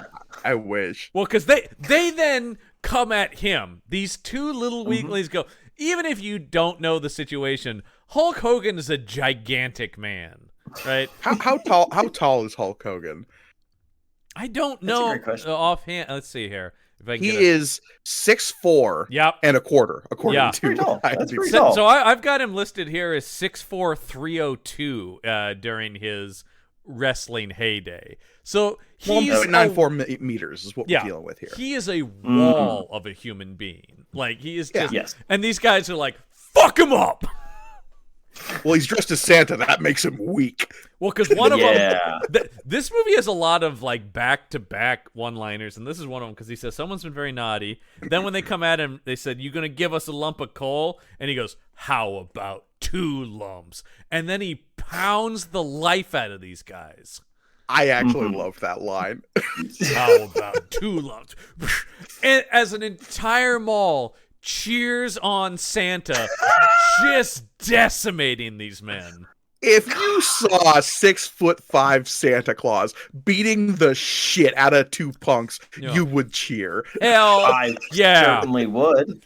I just wanted that kid from one of my favorite Simpsons lines where the kid's just like, stop it, stop. He's already dead. And he's just, just a shot of Hulk Hogan punching down continuously, his hand becoming more and more bloody. He's punching into the guy's head like in Drive, and he's just the guy's Yeah, pulp. exactly. Until he starts hitting the floor underneath, you know. Stop. And people are trying to pull him on. I mean, And hey, man. thankfully, there's a news crew here to catch all of this. Oh my god. Yes. And it's the talk of the town, man. Don't fuck with Santa. Santa with muscles. The headline is Santa with muscles. The title of the film is the headline of the But then- of the newspaper. They're like, was it Lenny the elf is like, come on, Santa, let's get out of here, man. The heat's gotten too hot, man. Let's go. And then to further demonstrate just how brain damaged he is, when he comes outside, he goes, wait a minute, where's my sleigh? Because he thinks he's Santa. Right. Mhm. Exactly. Yikes. Yes. And at this point, I'm going, Yeah. someone help this man. But he's also seen some indicator that, like, triggers him in some way that means he has to go to the orphanage. Yes, he does. He does get orphan senses tingling. He has like a psychic premonition of I'm needed at the orphanage. He sees the sign because the fundraising event. That's what it is. The fundraising the dead for old woman. And then is it's a very like dead old woman. Quick. Oh yeah, Quick. she's dead. Lenny. She's never waking up from that sleep. Or the best reveal, she wakes up and the whole movie is just a dream. There of you her. go. Oh, there you Saint go. Elsewhere. Yeah. Which, hey, brings us back to Ed Begley. Wasn't he in that? He was. Yeah, he was on that show. Yeah. It's all connected. And so they away to the orphanage, Lenny, on your Vespa, which is chugging along because Hulk is so heavy on it. It's funny because he's big. I got it. Well, he's not only big, what we're about to see, he's super powered. Oh God! Oh yeah. Because the time right before they arrive at the orphanage, Ed Begley. Well, we got to talk about the introduction of Ed Begley Jr.'s character. We know Mr. Frost is buying up. By the way, Christmas movie bad guy, and he's named Mr. Frost. Ha! Mm-hmm. He is Ebner Frost, which is Frost. not quite Ebenezer Scrooge. What I love but is his last name is also Frost. You know, I got somebody it. wrote Ebenezer, and they went, "Oh, come on, guys, too far." It's the one time. That's too far. It's the one time in the creation of this movie somebody said, "Let's back it off a little." Let's try some restraint. Oh, okay. Yeah, I guess. No. Never thought of that. Worth a never shot, thought I about suppose. Yes. But they are coming to threaten, and then the thing I really didn't like in my kids' movie is the constant sexual harassment of Dr. Blight towards the woman in charge of the orphanage. That's weird. That I thought was very strange. Yeah, but how is it weirder than Phil Hartman sexually harassing Schwarzenegger's wife? It's and not. Jingle All the Way? This is also a 90s kids movie thing. You could do stuff. They would be in there. And is that like something for parents to... The one in Jingle All the Way does feel a little bit more adult about it. I mean, not like not in an adult content manner, but it is a little bit like he's putting the moves on Schwarzenegger's wife. Here, it's this real weird, still kind of cartoony, like, oh yes, because he's still Dr. Blight. Why don't you and I go out sometime? You know. Well, you got to understand that the dream logic is for the kids. The breaking of one of the 10 commandments is for the adults. You covet thy neighbor's wife a little bit, and oh boy, all those adults will be rolling in their seats. Yeah. It's a little something for daddy. Well, if Moses said no, I'm saying yes. Yes. No. Yeah. I almost said something very gross, and I'm going to avoid On it. this show, never. Yeah, This is all super weird. And their big move here is, you'll rue the day you didn't sell your orphanage to us. Let's pull down this very cheap statue you have in front. Because this thing is made of paper mache, right? Like the way. I thought it was a chocolate statue. It's a novelty chocolate statue. and the kids delicious are and tasteful. But I do love the way that they're all huddled together going, no, not the statue. And they've chained the statue to their Goonmobile, which is an ice cream truck. Because Mr. Frost, Christmas, it's in there, man. I don't know. Wait a minute. Is this the origin story of Mr. Maybe. Is Dr. Watt's first name Nora? Would that I had tears to shed. They pull this down, and then Garrett Morris decides to martyr himself. I don't know what his goal was. I don't either. To die, to get out of this movie. But please kill me. But I don't know what Garrett Morris's goal is. Their goal is they are just going to straight up murder him. They have every intention to run him down. And it is only when their car 100%. stops and they're like, hey, wait a minute, what's going on? Why haven't we squished that man? That you realize Hulk Hogan, who up to this point in the movie, I believed was a human mortal man, is now holding Superman style the cable coming off of this truck and holding it in place. I'm sorry. This is where I went like, oh, got it. This is a cartoon completely. Well, here's the thing. He's been at the orphanage, so I think he's been being infused with that With the power of the Christmas. quartz. Yeah, the power of the quartz.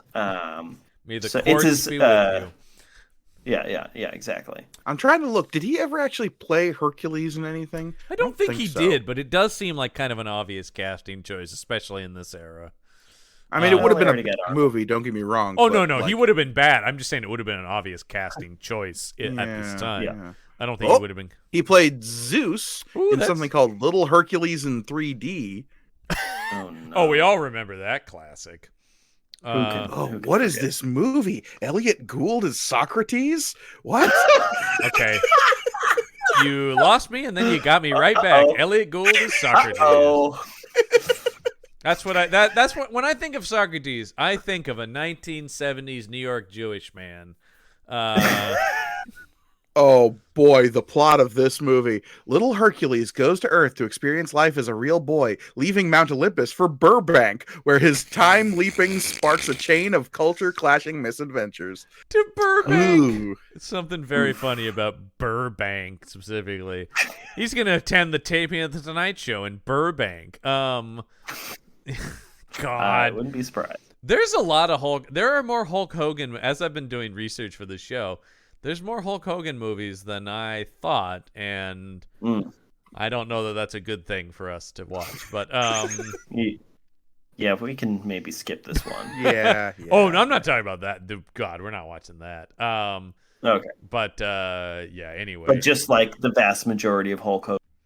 yeah, we haven't done Thunder in Paradise. We haven't done Assault on Devil's Island or things like that. Mm-hmm. Three Ninjas, I believe. Three Ninjas, High Noon at Mega Mountain. Yeah.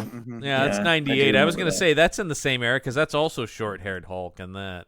Yeah. Yeah. It's. I think the big thing that hurt him is he went the family movie route.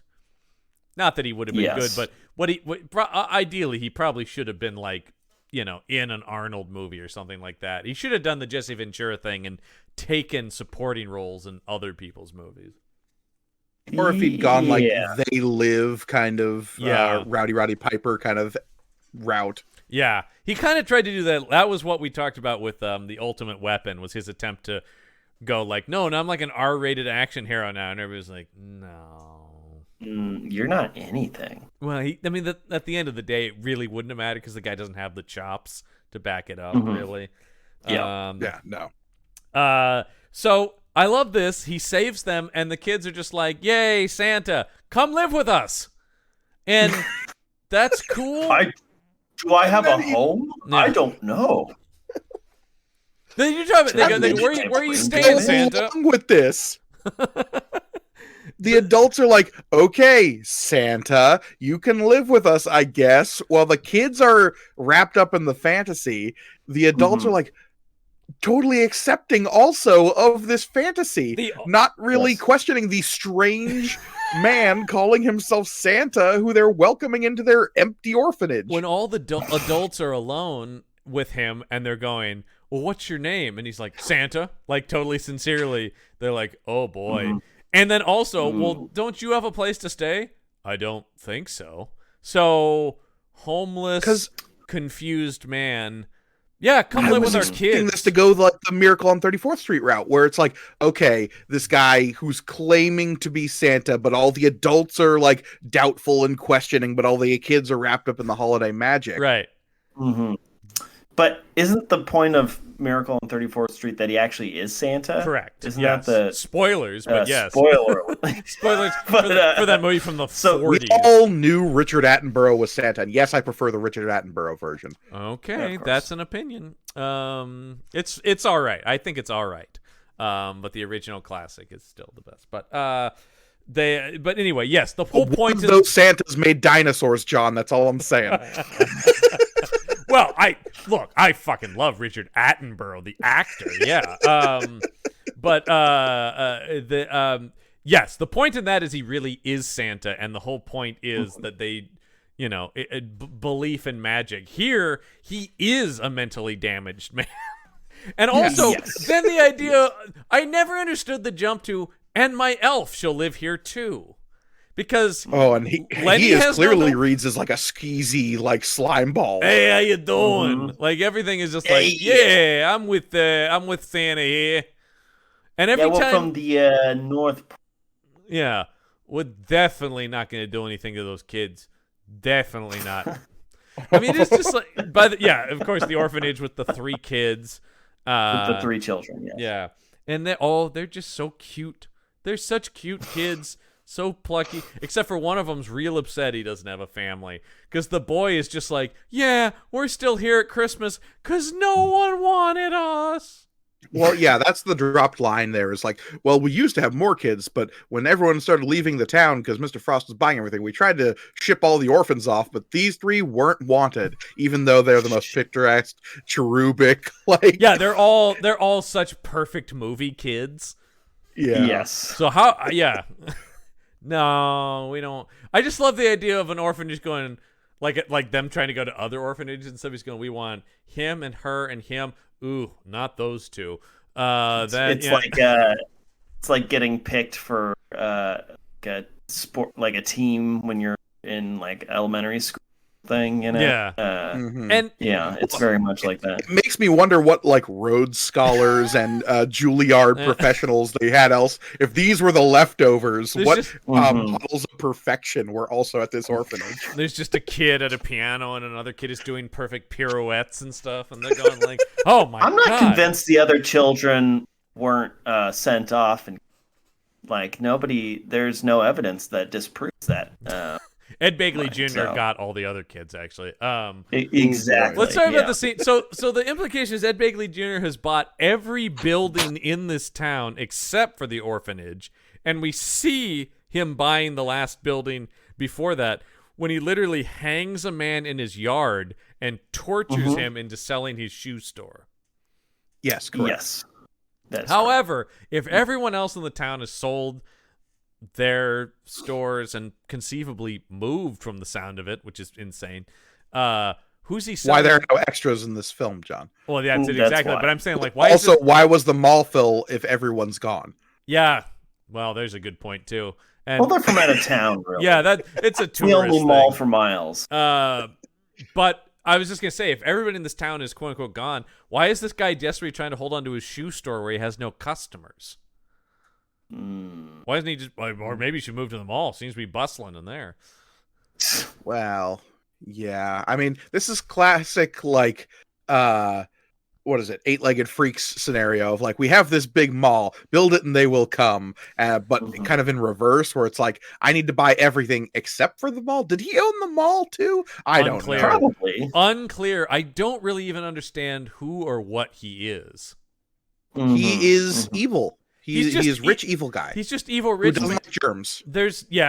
Oh my God, the Howard Hughesian. Where did he get his fortune too? That's what I'm saying. It's unclear where. Like, he's not an industrialist or blood diamonds. Like vibranium, magic Christmas gemstones can only be found in certain locations around the world. So he started at the secretive African nation that first had these magical Christmas gemstones. He destroyed them, Doctor Doom-like, in his own machinations. And now he's on to the last. Thankfully, this area was unguarded except by a handful of orphans. Because that's one of the things that gets me is this guy is already like insanely rich, but he desperately needs the money that these quartz will give him, but he's already crazy wealthy. Well, no, the quartz isn't for money. The quartz is to power his doomsday machine to sever the southern part of California to create a new real estate market. Oh, exactly. He's a real Lex Luthor-esque kind of villain. Yeah. No, that's the kind of thing where I'm talking about. Like, the movie needlessly complicates very simple Christmas movie kind of stuff, and then leads me to further questions. Although I know steer out of it because it's dream logic, but that only gets me so far. Even still, the quartz mine is only under the church, Or only Which is- under the orphanage, right? The At least orphanage is also a church, and it's also a soup kitchen. It's a lot of things. Yeah, it's Yes. it's And all also charity a weird in one ancient building. catacomb. What? Oh, that was There is. So, based on the vault door, because it's also a vault, Mhm. it is presumably somebody found these ancient Christmas crystals and Mhm. founded their church, St. Peter style. This shall be your rock upon which you shall build my church. Yeah. Mhm. I call that Ultron style, but that's just me. Sure. But, I deal with very strict Christian mythology, John, with the ancient Christmas crystals, which Right. started Mhm. in the United States, obviously, Oh, where the Jesus's third coming happened, and he Yes. established the Church of the Ancient Christmas Crystals Yeah. here in Mhm. Burbank. Yes. In Yes. beautiful Burbank, California, ladies and gentlemen. Let's see if I can It's find out true. where this thing did shoot. I'm gonna guess somewhere in Gotta be Canada. Burbank. I'm But, going but Canada. My question is, Ooh. if the crystals are only under the orphanage, why does he buy the rest? Well, no, Why does he need okay. the whole tent? This is it. I think I figured this out. He talks about the Okay. courts are under the entire town, but it's sealed up there. He needs that entrance, right? Because that's the door. You Can't you can't. just dig Oh, anywhere? well, but into then the things might explode. No, I'm not saying this makes sense. I'm saying that's what the movie I think is telling us is he's bought Okay. everything so he can dig under stuff. But the only way to get in, and then the question is, as you're kind of bringing up, who found this before and sealed it up and locked it? What is Jesus. an ancient, Jesus? the third coming of Jesus. Yeah. By the way, shot in not Burbank, but close, Gorgone, Calabasas, California. Oh, there you Okay. go. But still, yeah. No, and the Lord thy God said, and these gemstones shall be of my soul, for they are of the earth, and I am one of the earth. Let their light shine upon thine windows, and know to thee my birth, which is the day of Christmas. I was I just remember that. That's Leviticus, I think. As I'm pretty sure, yeah. As I was scrolling through the IMDb here, they do have the quote section, which we read from sometimes. Oh, good. But I just love that Oh, the good. first quote is credited to background voice. Watch out, he's got a candy cane. I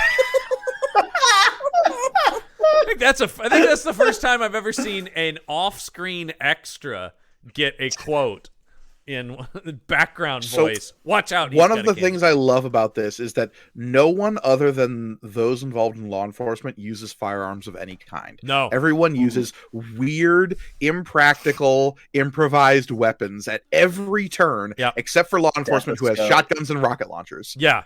Yes. Yeah, law enforcement is armed to the teeth, man. This is a those terrifying are vision. their tools of the trade, if you think about it. This is a terrifying vision of a militarized police force. But it's such like beautiful video game logic of It is. only these guys have these weapons. Everyone else has these other weapons based on what level you're on. Jesus Christ. Yeah. These are the rock pick enemies. It does have each Yeah, confrontation with each of the henchmen does have some video game logic to it. Yes. So they agree to stay there. The pajamas they give them, are these costumes from a nativity scene? Yes, 100%. I think that's what we're led to believe, yeah. That's weird. Because he's in a wise man robe, and Lenny is in like a donkey onesie. I think it's a sheep, but yeah, it's still it's once again just It's like, further is it a bunny? Yeah. further embarrassment to poor Don Stark, who is a good actor. This poor guy, man. It's just like, yeah, you're the character we're just gonna shit on throughout the whole movie. I mean, he shits on himself too, but it's true. So they're oh yeah, and then it's breakfast the next morning, and he's trying to hide the cereal box with Hulk Hogan's face on it, which once again goes, well, if the kids are already eating Hulk Hogan cereal, why don't they recognize Hulk Hogan? Because there's a whole thing where he comes out not in the Santa beard, and the little girl's like, he's not Santa. Also, if the two people running this orphanage presumably buy all the food, they would have bought the Hulk Hogan cereal and immediately recognize him once he doesn't have the Santa beard Because on. pretty much everybody recognizes this guy. I have to assume he's making TV appearances and stuff too. I mean, Well, here's the thing about the magic Christmas. They radiate a kind of radioactivity that causes terrible case of face blindness. Exactly. No, you're Yeah. right, Listman. You're right, because when Jesus said, "And look upon thee thy crystals, for thou will know them, but then thou will unknow them because of thy radioactive decay." Gorgone, If I you didn't know do you. not see them, I you will didn't not. know you were such a biblical scholar. It's Yeah. true. It's very specific parts, Yeah, John. really. Yes, They've yes. just the. I'm really into the gemstone book of the Bible. I'm yeah. Mhm, Oh, I'm mhm. sort of in the gemstone sect of Christianity. Yeah, There's a lot of yeah. crystals and Yes, of stuff course. like that. I'm what's called a mineral theologian. So also during the night, little Mila Kunis, who I guess has got an interest in fashion, has redesigned his Santa suit to more show off dem guns. Yeah, it's just an excuse to give him a super Santa suit. Yeah. I do Yes. love. I found one quote from Mila Kunis about this movie, and just that then this is her screen debut. I don't know if we said that. This is her very first film. I didn't know that. Yeah. She said she did not know who Hulk Hogan was. Now, fair. keep in mind, On the IMDb photos, there is a photo of the kids and Hulk Hogan. It is Yeah. a signed photo Yeah. to Aria Noelle Curzon, who plays Elizabeth. Yeah, So I it's saw like that. clearly she uploaded this photo. Huh? That is a photo of all four of them signed to her. I know, I saw that. That's kind of adorable, actually. No. Well, I mean, she had. I mean, not super recently, but Mila Kunis was born in Russia, I believe, or maybe Ukraine. Or Ukraine, yeah. I think it's Ukraine. She comes from a Russian family but was raised in Ukraine. But so I think this sort of thing where she's like, American pop culture, I don't know who this massive man in a Santa suit is. But that's fair. here she is making, and she's 2 years out from that 70s show at this point too.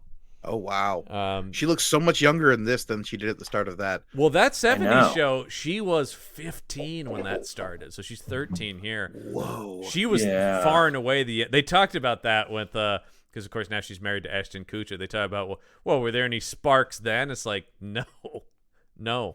Yeah. That was much later. And he just goes, Yeah. no, she was not a viable sexual partner when we were doing that No. show, really. Yeah. So, It's so weird how long that, like, obviously puberty is a hell of a drug in terms of like what you can look like, but it also, like, that show ran for 8 years, Yeah. and you do watch her, like, and all of those kids on that show really turn into grown-ups over Yeah. the course of that show. definitely. And that is, I mean, that's always sort of like one of the things that American network TV has that some of the other more short run stuff doesn't, is that where you can watch over many episodes over a course of time, people change. And that's and often does in family sitcoms, and you go like, that cute kid is now like a weird, awkward teen. We don't know what to do with him. I remember Home Improvement. Yeah. I will say, I was watching through Home Improvement because they put it on Hulu recently, and yeah, you hit like season 6, and you're going like, they don't know what to do with these kids anymore, do they? Because they're all like now they got teen problems. Yeah. So let's see. Let's talk to the little girl. Oh God, when Hulk is singing in the church with the little girl, and both of them are talking about how they don't know what happened to their parents, because he doesn't. He literally doesn't remember her parents. Her parents are dead to the point of her not remembering them. And then they sing. yeah. I don't know this song. Is this a known Christmas carol? I've never heard it before. I think she said it wasn't a Christmas, but she just maybe. it reminds her of her mother. Oh, maybe that's what it was. But either way, oof. But this is where It we did first make the Yeah, go window glow. That's the thing where we don't know about the quartz thing. So when the camera pans up to that, and you even see Hulk go, huh? When that happens, and I'm going, I at the same time going, what the fuck is going on in this movie, man? Yeah. I was at this point stupidly thinking, oh no, is this going to turn Christian or something? Is this going to go? Because we've seen it before, listen, where these movies have gone. Well, we saw it last week in Christmas Rush. We're watching a Die Hard movie, and it got pretty Jesus-y. It really did. Yeah. Die Hard in a mall, you don't expect to be that Christian, except I guess we should have, since Dean Cain was the star. No, nothing will beat that. Lord, send us an angel. Cut to Dean Cain running with a shotgun. Nothing will top that. For truly, What, he the is little girl's letter to Santa to wreak terrible vengeance upon the oppressive oligarch that is conquering her city wasn't enough for you in this film? Well, it's about to, because the goons have showed up. I love the amount of time, like 3 to 4 times in this movie, these science goons show up right on the front lawn of this place to go, you better get out of that building. Well, we've they're got like, 2 "We locations, won't." John. We can only be at one or the other. I just think it's so Exactly. funny. It's just like their tactic is just keep saying, you're going to regret it. And I love that there's no one else involved. Law enforcement never gets involved in this.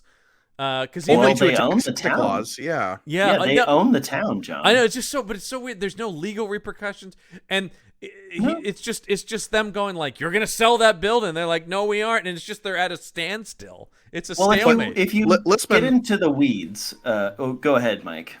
Oh, I'm just saying, the cops don't work for the town, though. They work for the county. They're sheriffs. Yeah. That's true.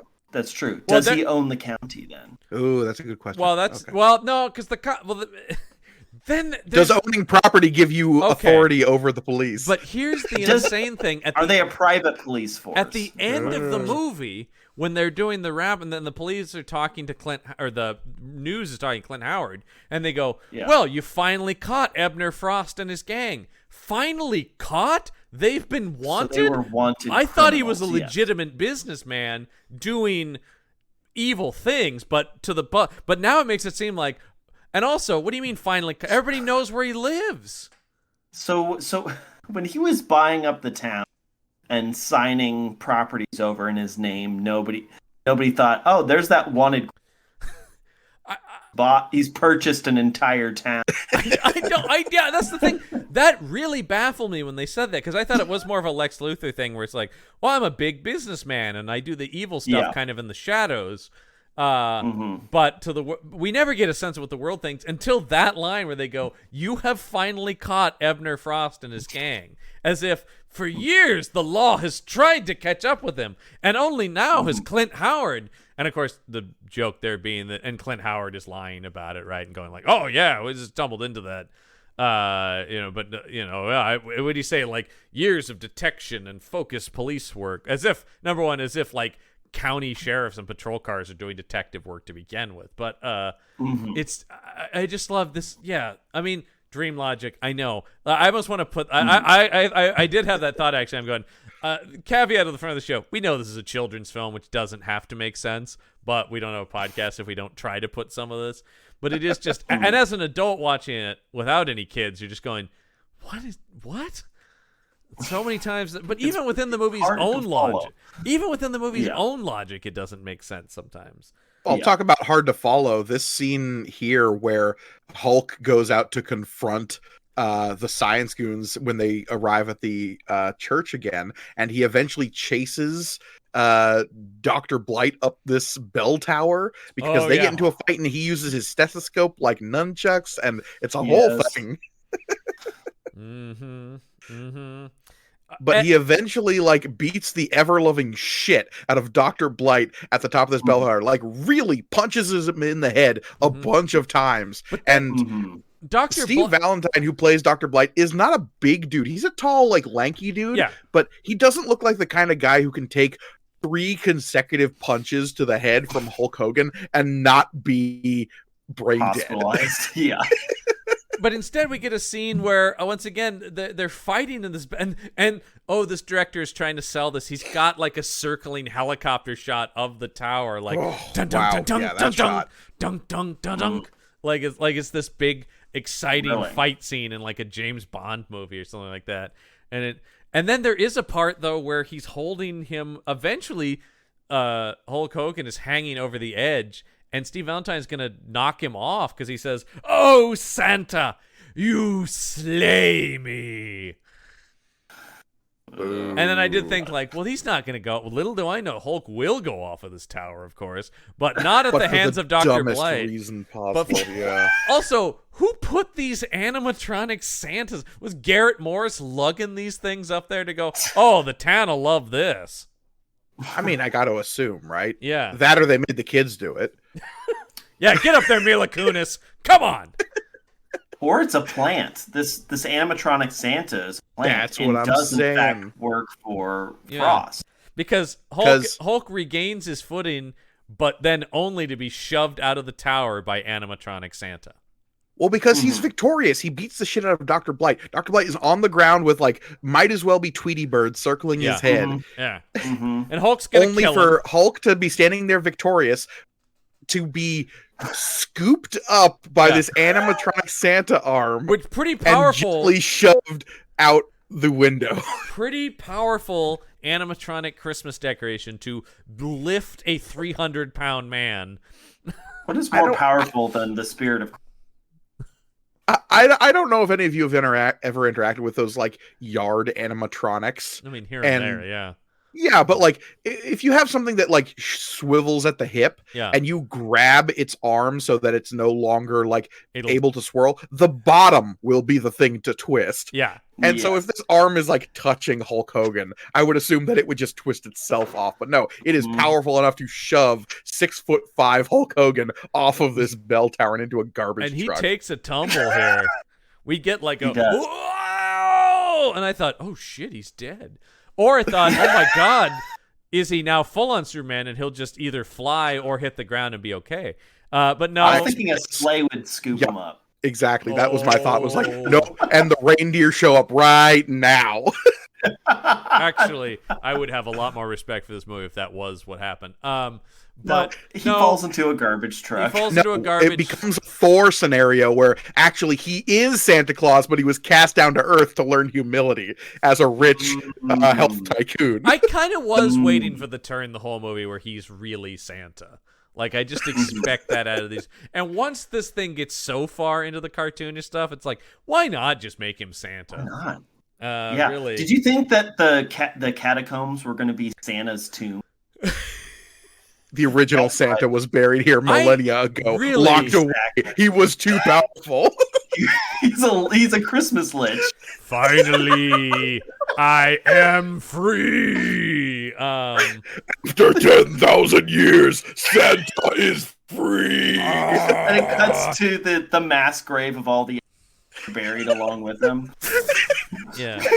And their fans are kinda... Rise, my undead legions, as we reclaim Christmas. Oh, we would have liked this movie a lot more if that ended up being the third act. Instead, he lands in the garbage truck, finds his own can of protein powder, and he remembers who he is because he wakes back. He wakes back up in his home where his butlers put him in bed in the what must be absolutely reeking Santa costume. So It's the only clothes he's worn, and he's fallen in garbage. So yeah. That's true. He didn't hit his head falling in the garbage truck, right? No, I don't think so. So it was just the garbage. The garbage made him lose his memory, and the garbage made him. I think we're supposed to think regain that his the memory. can of protein powder made him go, "Oh, hey, that's me." I think. Okay. I think. That's And as much lo logic. unto the waist of man that shall giveth and taketh away. It's all there, guys. You just It's gotta all there. read it. It's all there. I just didn't realize this was that religious a film. So he wakes up now with his memories returned, but also still remember what happened at the orphanage. So he immediately is like, "Oh no, I got to get back there," and he calls up. But somehow the villains have expected this and are playing back a recording of the woman who runs the orphanage telling Dr. Blight to get away and leave them alone, and play it back as if she's talking to Hulk. That's what it was. Okay, I was... Via hacking his phone line the old way by like splicing into his phone line. They've got one of those like phone repairmen phone with a big plastic phone. Yeah. And because it is 1996, folks. We're still dealing with landlines. We're still a couple of years out from the Matrix, so. Yeah. It's true. Although it's crazy to think about watching this. We're only 3 years out from the Matrix at this 3 point. years. I know. It's kind of right around the corner. And My barometer for any like quality of movies is just like, how long has it been / will it be since Jurassic Park came out? yeah, we're 3 years after Jurassic Park at this point. I know. Isn't That's that so crazy? wild. That is a dark world.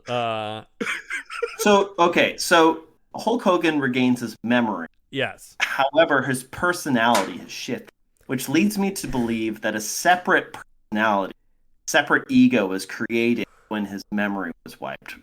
And so now his old memory is back, so the personalities have merged. Yeah, and it's so- weird. So This this is what I'm this trying to is get from. very, very publishable. The Yes. psychological So you're study saying of this is a Professor Hulk situation, but if Bruce Banner was instead Christmas. Mhm. Exactly. Yes. Yeah.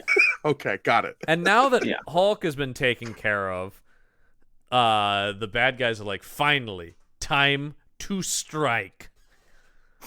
And they bust into Send in the science goons. we also get Don Stark Elf sitting at a table going, he can't even eat the big sandwich in front of him. He's too guilty about his participation in this. Because where he lands in the orphanage versus the evil rich people, he's kind of it's unclear. Well, because he owes Frost a ton of money, and so he is kind of working at cross purposes with Hulk and the orphans for most of the film. Right. But he feels bad about it. Right. And eventually he is just like, look, I'll get you the money, but I can't do this. And Frost is like, oh, it's too late, Lenny. You've already betrayed them. Well, because when the goons bust in here, they are going like, "Isn't that right, Lenny? The one who's been with us the whole time." And you're like, kind of. Begrudgingly at best. Yeah. You mean the one we've blackmailed into, or not even blackmailed, but like extorted into, kind of? Threatened. Yeah, helping.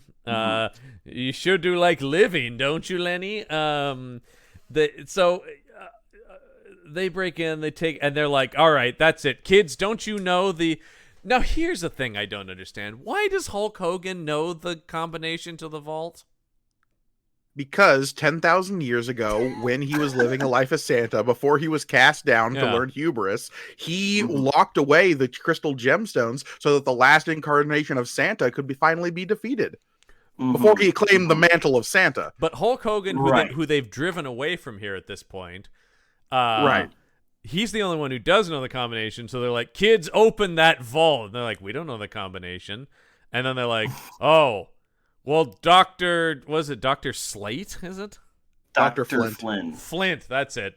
How about you just drill the door open? Because that's like a geology thing, I guess. And it works. That plan absolutely functions. That's what I mean. Work, so I'm going, what does it even matter then that Hulk knows the combination? Doesn't. Yeah. It doesn't it doesn't actually like we have we have but the no movie idea doesn't why explain Hulk it. knows the combination, and then it never matters to the plot that he does. It is the spirit of Christmas taking over. Yes. Really, the only reason we even open the vault earlier in the film when is just so he's asking we'll some know questions what's about like why would Frost even want this orphanage, and Yeah. the orphans are like, oh, it's probably the ancient treasure vault that is located in the catacombs beneath our orphanage. That scene was pretty funny. That's where why. it's like, Well, they call it What now? They call it the playhouse.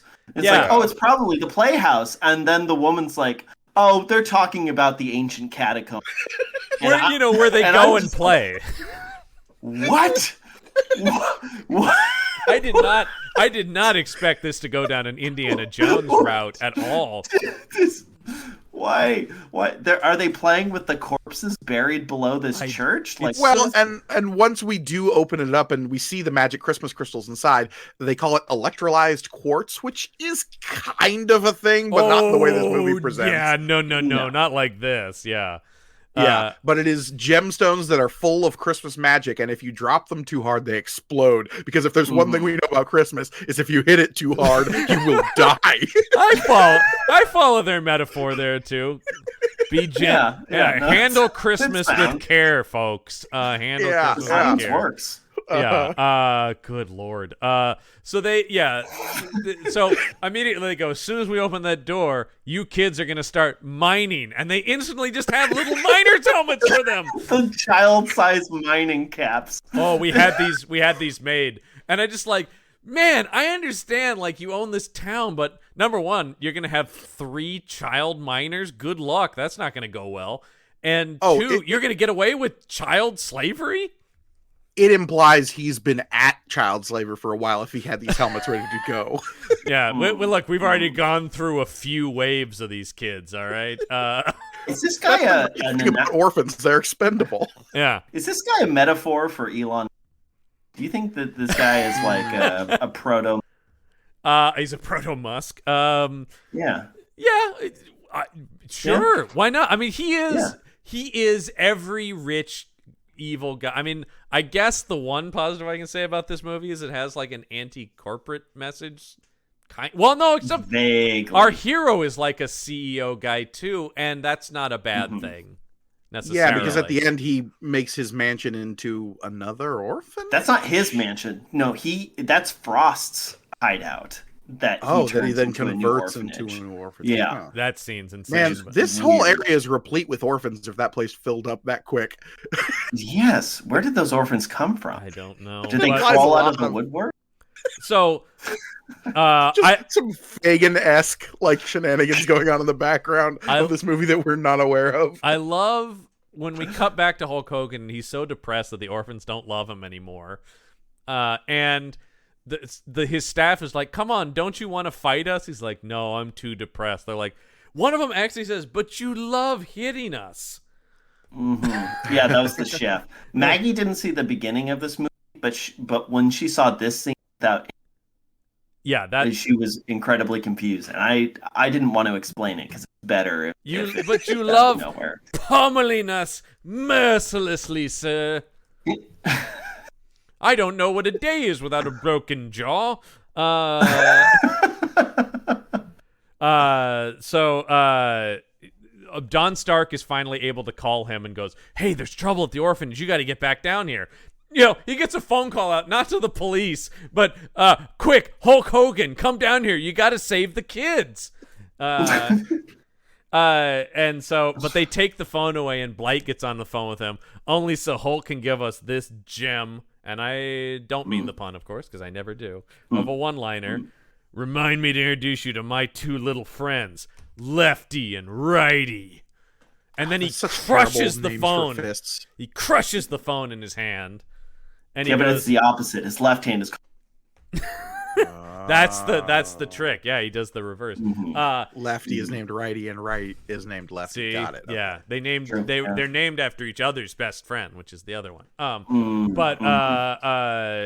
And he goes, all right, fellas, and he gears up his wait staff army with their improvised weapons of their tools of the trade and goes, we're going into town to, once again, murder, I guess, seems to be the... Yeah, I think so. Yeah. To rescue some orphans. What more noble cause? This is a very 90s movie, so there's a lot of kids saying, kick his butt, you know, which is classic. But, yeah. Slit his throat, Santa.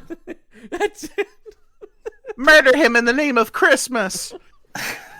So, of course, you've got, poor Clint Howard is practicing tough talking someone he's pulled over for speeding. Next we see him. Yikes. And of course, I thought this was part of the plan, but no, it's just more of them being... I thought his plan was, this time I'm going to purposely lead the cops. No, he still is just, hey, while we're going to, on our way to save these orphans, how about we just fuck with local law enforcement too? And they do. And yes, this is where they've got the street cordoned off. They've got cars in the street, and one of them has pulled out a rocket launcher. We can't have any more of these shenanigans. It's time to wipe this man from the face of the earth. It's time to use Santa's mistletoe toe missile. It's because the cops in this county have been taught from time immemorial that beneath their land is an ancient Christmas evil that if it ever is released will spell the end of Christmas for all time. I just love the idea. You already conceptualized the movie that we're going to pitch at the end of the episode. Yeah, it does sound like it a little bit. We're already on to something. The thing that gets... I mean, I just love, though, once again, like, okay, Hulk has done, at worst, some reckless driving and maybe some light property damage. Death by missile is obviously what is needed here. The only way to stop this is to explode this man. And of course, the missile, he swerves and the rocket goes past him and blows up Clint Howard's car. So we get him all covered in soot going, who fired that? And then the two deputies tossing the rocket launcher back and forth. So funny. Oh, Just God. such great comedy. Oh, Hilarity. I am going like, come on, movie, just end already. Like, are you kidding me? Just roll credits, please. When we got to like the part where he's beginning to invade the orphanage with his army of help, and there's still 20 minutes left in the movie, I'm like, oh God. Let's talk about how he's going to systematically dispatch each of the henchmen here. So let's talk. He gets one guy with an by hooking up a live wire to a doorknob, which sends that guy flying. The kids learn he's not Santa, but as the little girl says, "You're even better. You're a murderer." That is Christmas heresy, and that child will be sent to Christmas hell Yeah. for saying such things in the name of Santa. The what was it? The Dr. Vile, the chemist, they swap the gas for the oxygen on his tank. He goes out like Kananga. Yeah, he does. He gets Kananga'd because they swap. So he's in a hazmat suit like Ed Begley Jr. too, and they swap the oxygen tank out for what did it say? It said some kind of gas. It said stink gas. It's methane. Yeah. It's methane. Yeah, he died. He died of asphyxiation. They switch the tube for it, which I love the idea that those would just be ready to go. Like you could just pull out a cord and put it in there. He has two nozzles. Here's the thing One I love is though. His oxygen and the other is stink gas. Here's the thing I love though. It's not enough to just switch the thing. Hulk Hogan then has to duct tape and seal this suit completely. This definitely would kill him. Because he's now breathing pure 100%. Whatever stink gas is. And he blows up like a balloon and gets launched out a window. And we don't even see what happens after he launches. We just hear this pop, which I assumed meant that he exploded and died. Kananga style, yeah. Yeah. Yes. So he's done. Let's see here. For those who don't know what that reference is, watch more James Bond movies. Yeah, it's Live and Let Die specifically, and the aerosol. The weirdest death of a main villain in any James. Yeah, he hits him with a compressed air bullet. The Dr. Watt with her electro gloves. She hits Hulk from behind and says, "Man, once again, I guess a little something for Daddy. I'm feeling terribly naughty." That awakens something for some kids. But she doesn't initially fight him here because she's just, I guess, shocked him so that sumo wrestler can come in. Yeah, and it is like, sumo battle. No, Hulk just kicks up one side of a church pew and it hits that guy into the chin, and he's done. We don't have the money for a full fight. I was honestly pretty grateful for that because, again, he was a white guy dressed like an Asian guy, and it felt very racist. Oh, of course it was. But it was 1996. Nobody thought about it or cared. Lots of people thought about it or cared. It's just the white people with the purse strings didn't give a shit. Also, the VHS is so low resolution. Who even knows what race that guy is? Lenny the elf then dumps a bucket of water on Dr. Watt, and she appears to fry to death. So her main weapon are these two Nintendo Power Gloves that are rigged to shock people. And love the power. They're like gauntlet tasers. I don't know. So bad. And so, when you have like live wired electricity running through your hands and then have a bucket of water dumped on you, and so your whole body suddenly becomes a conductor, I would assume you would die. Well, and the way she like catches like there's smoke coming off of her, and once again her body like launches across the church. And I just thought, Jesus Christ, that woman is dead. Dead in several ways. Yeah, because also the way her body like crumples up is so unnatural and awful. They end up just trapping Dr. Blight in a meat freezer, which I love that this orphanage would just have, of course. A full industrial-sized meat freezer. And that explains what happened to the other Well, this is another one where you go, he's dead. That's death. Can you just imagine if Dr. Blight, like, he's like slamming on the door, just see like the carcasses of things just hanging. Oh Where God. the fuck am I? I just like the idea that we see all of the other supervillains being led away into the cop cars. There's no sign of Dr. Blight. We just cut to him alone in this freezer days later, like Jack Nicholson at the end of The Shining. Yeah, he's just frozen to death in the freezer. Yes. So, Dr. Flint gets the lamest thing because it's just when the vault door opens, he gets smashed up against it and knocked unconscious. Like 3 Yeah. times. Yeah, he gets it like 3. Yeah. The joke is every time anybody comes in, he gets hit again and again until he's unconscious. Cave-in should have crushed him, right? Like, Oh, people yeah. should have Oh. died by their Yeah. own specialties. Of course. The crystal should have exploded and killed him. Yeah, that like definitely- like shrapnel, like a needler from Halo. Yeah. Uh-huh. Yeah. Like you just And see then him it standing exploded, there just like dead in with everything impaled all over him, and he's just like, and he falls Yeah. over. Oh, I wanted Just a pulpy mess of blood and guts pinned up against the wall in the sudden turn into gruesome violence. I do think Begley should have blown up. It does seem like when they make a point to save Begley at the end of the movie, I thought, no, just let him explode, hoisted by his own petard, man. I thought he was gonna fall down the. Well, I thought that too. Because Random- Gorgone, you had to be happy about this. There's a borderline lightsaber duel in this movie. When they are going at it with shards of electric quartz. And they're sparking as they're hitting each other. Mm-hmm. And I, watching this on my computer, just slowly clicked over to Spotify and turned on Duel of the Fates.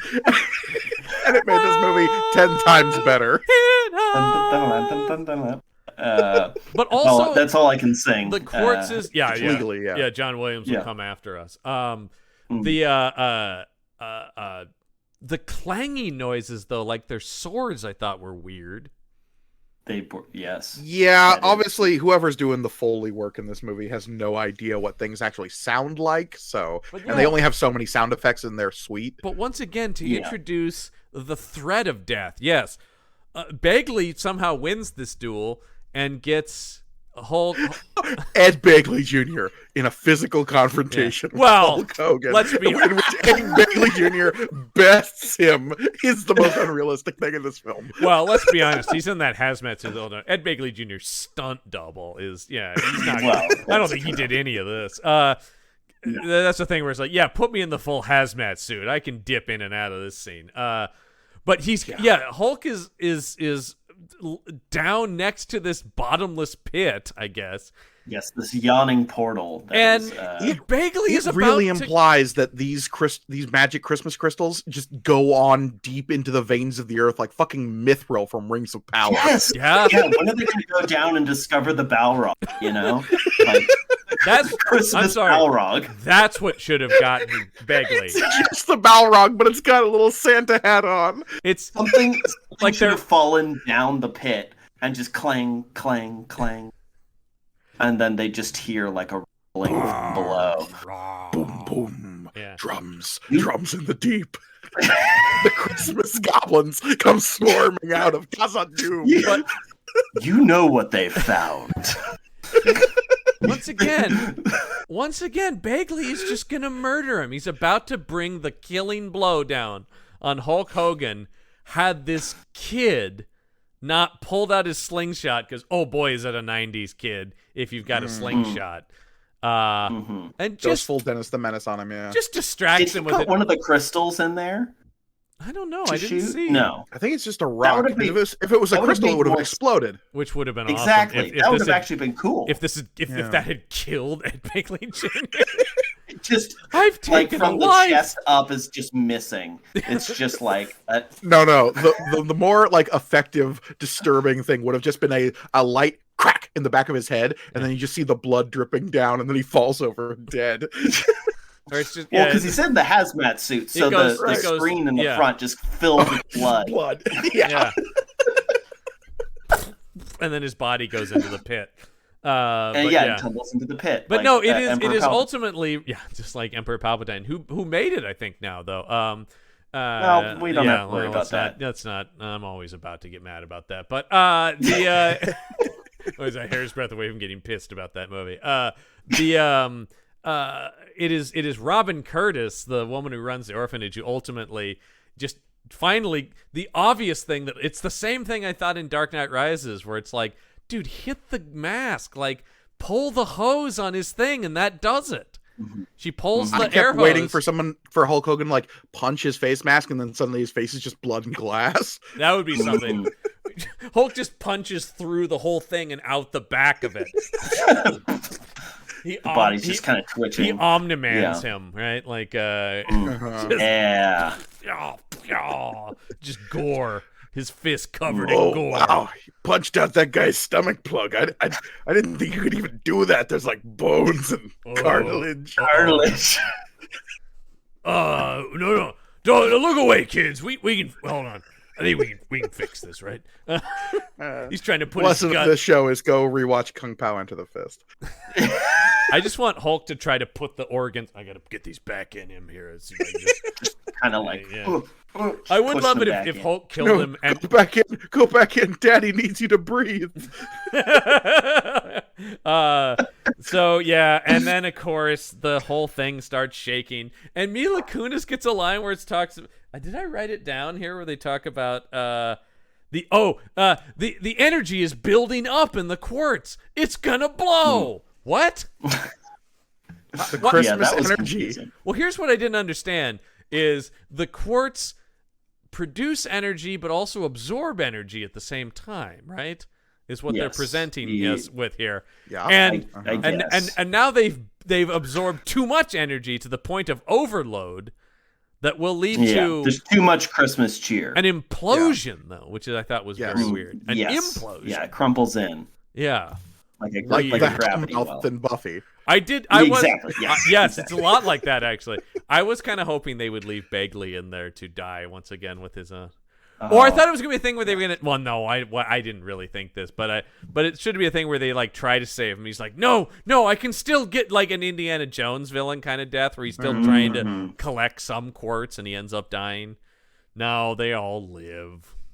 Boo. It's a Disney movie. Yeah, well, yeah, it basically is. Yeah, and then so the orphanage crumbles in, and they're upset, but at least everybody's been captured. And yes, we have Dr. Blight being pulled out doing some, I mean, look, I know they don't have a lot of money, but doing some real bad Frozen acting. Yeah. And not the good kind of Frozen acting. That's a different Disney franchise. Yeah. And they throw him in the back with all the other. I'm trying to figure out, though, how'd they get all the unconscious goons out of the building before the thing imploded? How did they scoop up all the goo from the electric lady? Her and body reconstitute her as a human. Yeah.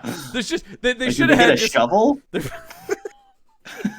Yeah. It's more of a shop vac situation, actually. You vacuum it all up, And then you put it all in one container. The joke here is that they throw Dr. Violet, who of course got the stink gas, and everybody's like, "Oh no, ooh, stinky!" Because he's stinky. Yeah. And Ed Begley Jr. gets a "We'll meet again, Hulk Hogan," as they drive him off in a police car, which I thought, no, you won't. What are you talking? Why even put that in the movie? World does this movie get a sequel? Yeah, Santa with well, it might in a second here. I think we've been pitching it for 2 hours. And then it is like, well, now where are we gonna live? The orphanage imploded, and Hulk's like, I think I know a place that just became available. So Hulk Hogan adopts these 3 kids plus the Garrett Morris and Robin Curtis. Garrett Morris and Robin Curtis, and I think Don Stark as well. Hogan. Isn't he there too? Yeah, I guess the skeezy. Man, Lenny's whole deal in this movie doesn't make any sense to me because he is like a classic scumbag character who never gets any catharsis of like, oh, I came to this life late because I fell down on my luck and I just kept falling kind of a thing. It's like, no, he started at the bottom and he stayed there and he never got anywhere else. And everything kind of works out for him because now he's living off of Hulk Hogan's dough, which is what he wanted in the first place. It's true. Merry Christmas. Merry Christmas. Yeah. And then they all gather around the telescope to look at the villains who are in like 1930s gangster movie prison outfits with the hats and the stripes. The female prisoner Dr. Watts is still wearing tights, which I thought Yeah. was interesting. Well, also the idea In the co-ed prison. yeah. Yes. There's kind of a reason those don't exist, but this movie. So yet another wrinkle. So they've taken over Mr. Frost's mansion to create this new orphanage. That exactly what mansion, he wouldn't have wanted. Right, but is within eye shot, albeit with a telescope, but within eye shot of direct line of sight of a federal prison. Yeah. And I just love the idea of looking and going like, oh, look at those prisons. And of course, they would all be sent to the same prison. And it also implies that Frost was with eye shot the whole time, and they've been looking for him, which is really absolutely. Yeah. If only they had used the prison telescope to look in the opposite direction. Exactly. This whole thing could have been solved. And Merry Christmas to all. Oh, this is a terrible movie. Fade out on Jingle Bells. Yeah. The only thing that would have made it better is if Hulk sang the song at the end. Oh, if he was singing, if this movie went out on Hulk Hogan singing Silent Night. Silent Night. Holy night. Oh boy. Well, that's the end of the. Now, obviously, that we don't have any deaths, and it really wouldn't matter. But we do have a few one-liners to go through here before we pick our favorite one-liners. So yes, we do have. Kill of the movie is Hulk Hogan's ego death as he becomes Santa. Yeah. There you go. Ooh, that might win the shelfie. All right, here we go. Never stop to smell the roses is our first one-liner, of course, which makes no sense. Roses. He's talking no roses. When he sees the guy stealing from charity, he says, "Someone's been very naughty." And then when they say, "You're gonna give us a lump of coal," he says, "How about 2 lumps?" When we didn't actually get to this one, and when Dr. Blight is swinging the stethoscope around, Hulk Hogan says, "Patient suffers from bad tidings and splitting headaches," and then punches him in the face. Ed Begley Jr. does say to Dr. Blight, "When I want your opinion, I'll have it surgically removed." That one made no sense to me. Right before Dr. Blight is going to drop Hulk Hogan out of a tower to kill him, he says, "Oh, Santa, you slay me." Hulk Hogan on the phone says, "Remind me to introduce you to my 2 little friends, Lefty and Righty." And then, of course, we have Dr. Watts saying, "I'm feeling terribly naughty." I didn't say any of them are good. I just said there's a few. No. I like the 2 lumps line personally is my favorite. You're going to give us a lump of coal? Yeah. How about 2? I'm willing to go with that because I don't really like any of these. Exactly. I feel so indifferent. Yeah. You won't hear any of these again come Shelfie time, which is just around the corner. No. But like lumps of coal, lumps and bruises, I'll give you your lumps. Kind of I think it's clever enough. As is often the case. As is often the case on this show, we give it to the one that makes the most sense. Because a lot of the time, and this movie's guilty of it too. It's like, what?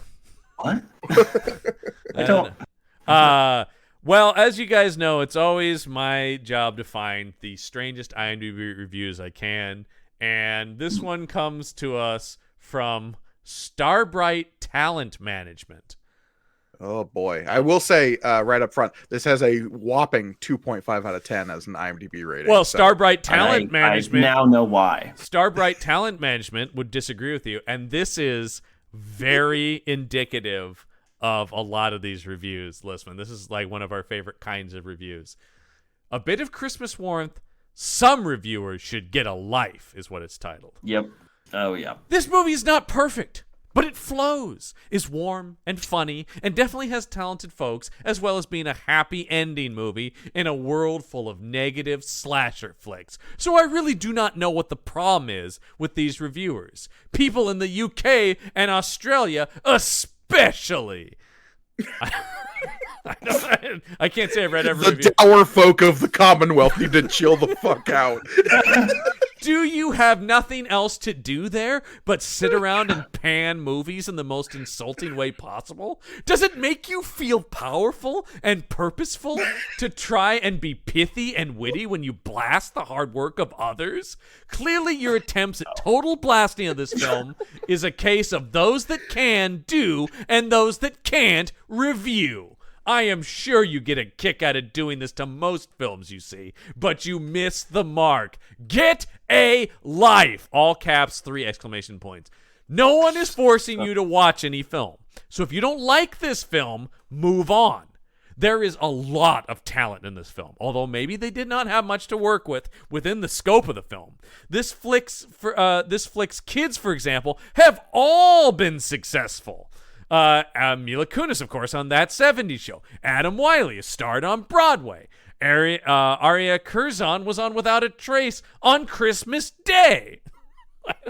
I don't know what that's about. And I have seen her in a lot of things as well. All talented. Same with adults, all working much of the time. Steve Valentine, I see all over, for example. But like I said, this film may not... How many people is this people representing? Like I said, this film may not be perfect, but it is a cute family film with a silly but fun storyline, and it is a heartwarming, zany comedy that is really okay for kids. No bad language in it, and though a tad violent in moments, it is still not gratuitous or graphic, and there are good life messages to take from the film. Cute, warm, holiday movie. Rent it for your kidlets. If you are a kind-hearted person who likes happy endings and a bit of silly humor, you will giggle and enjoy this film. 10 out of 10 stars. Kidlets. Another thing.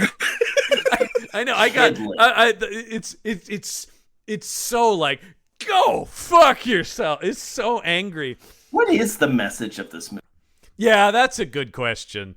I don't Look thee not to the crystals below, when the crystals in thine heart are where the Lord thy God will rest. Yeah. If you dig too deep, only madness, only Christmas madness surface. Oh yeah, did I mention the mineral parts of the Bible were written by H.P. Lovecraft? Okay, I do have some slight information about that review. That is the talent agency that represents Aria Noel Curzon. Boom. Called it. Fucking called it. They are also the one who uploaded that photo you talked about, Gorgone. Okay. Photo by Starbright Talent Management. So that is literally somebody going, my client is in this, and this movie's good.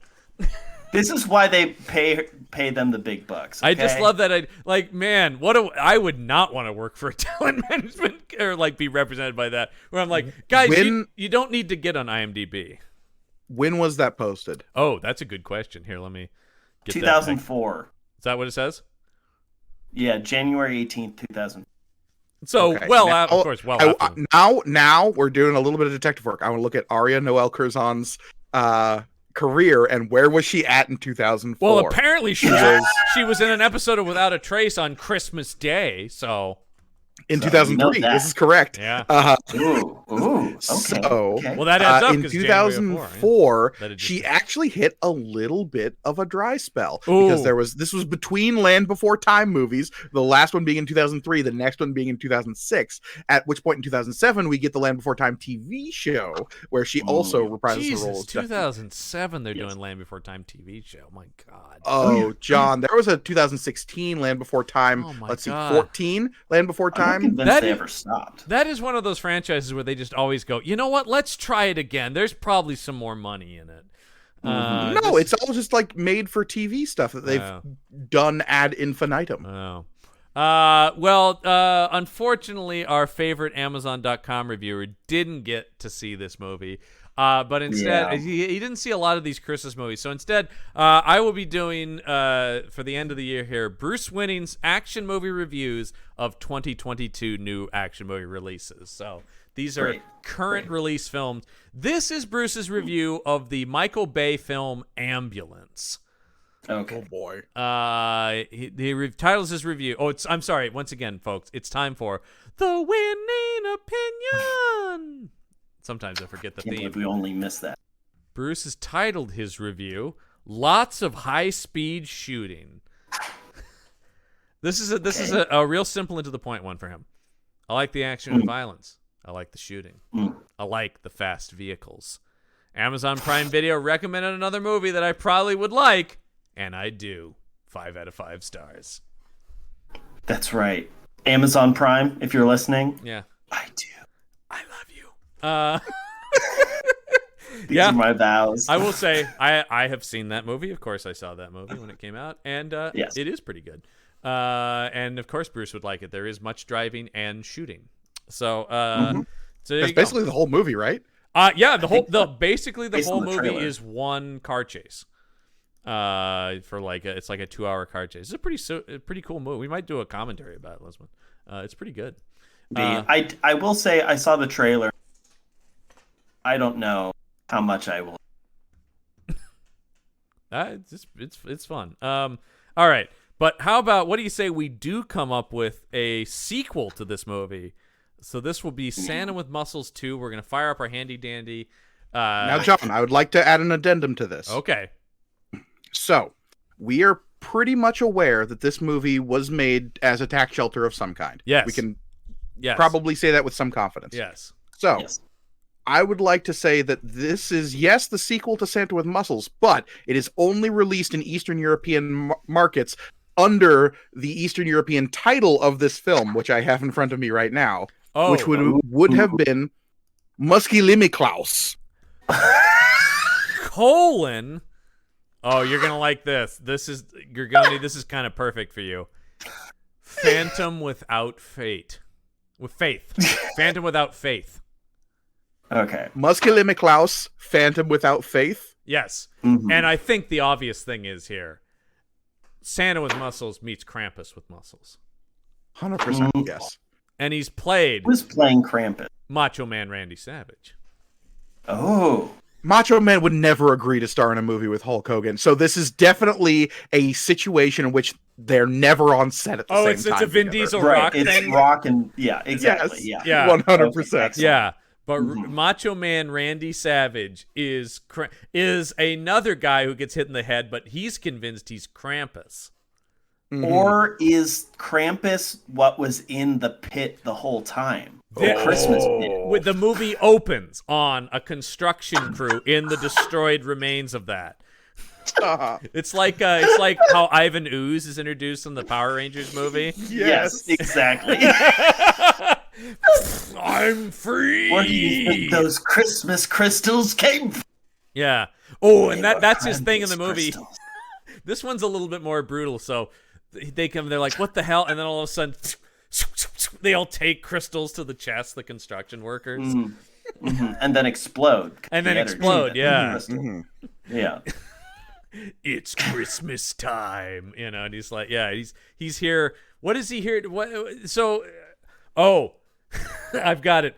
Hulk Hogan realizes he only has the superpowers when he thinks he's Santa. So he asks Lenny the elf to hit him on the head again so that he can once again become Santa because Krampus is destroying Christmas.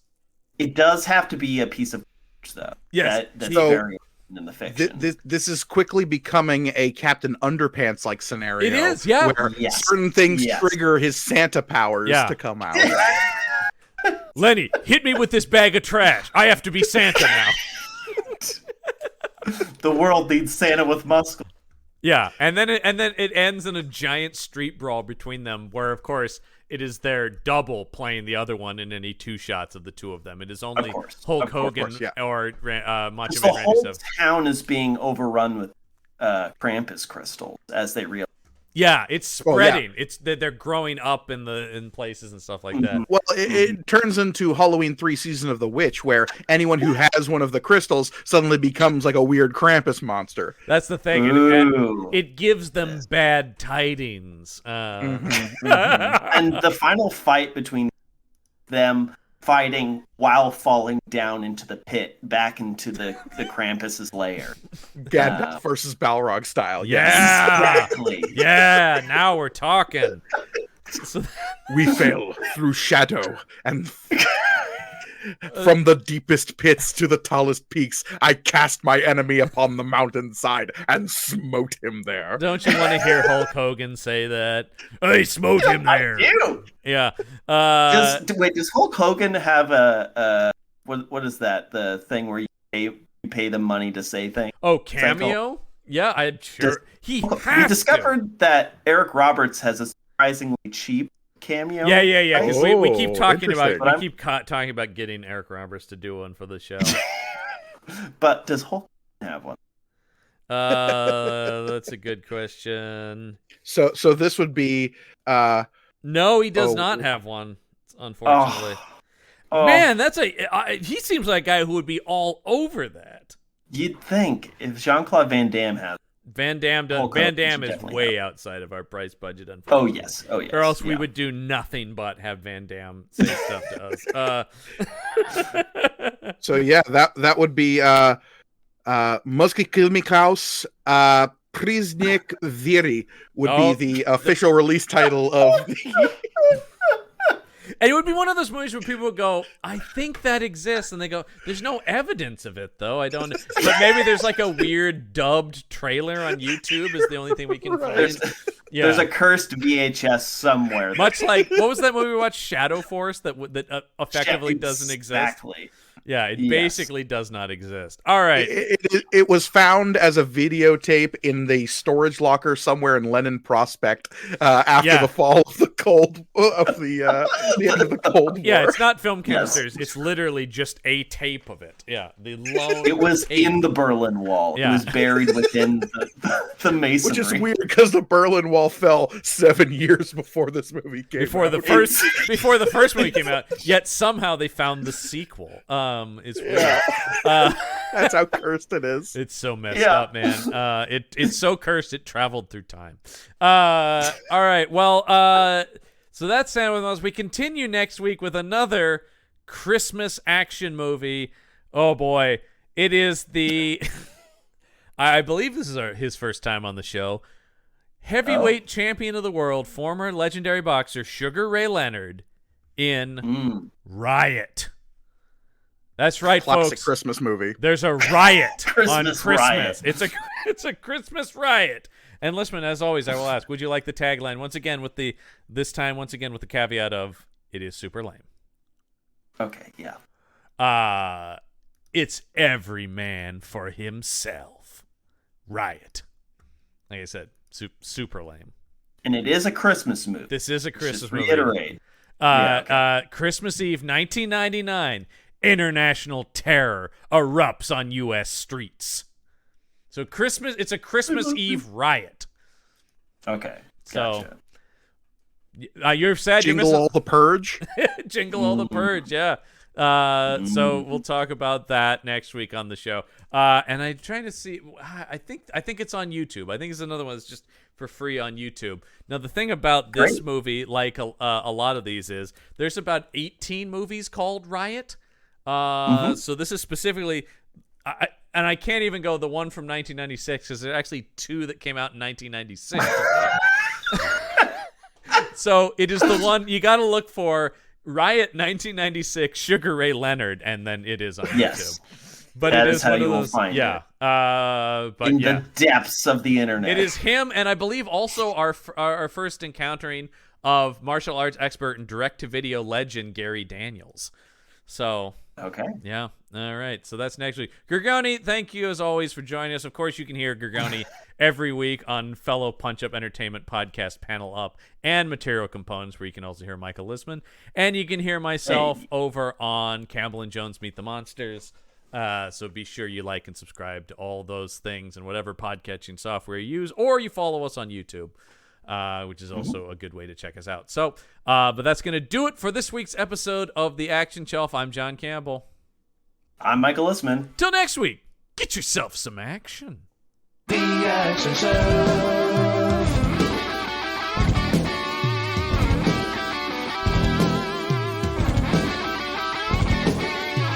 The Action Shelf.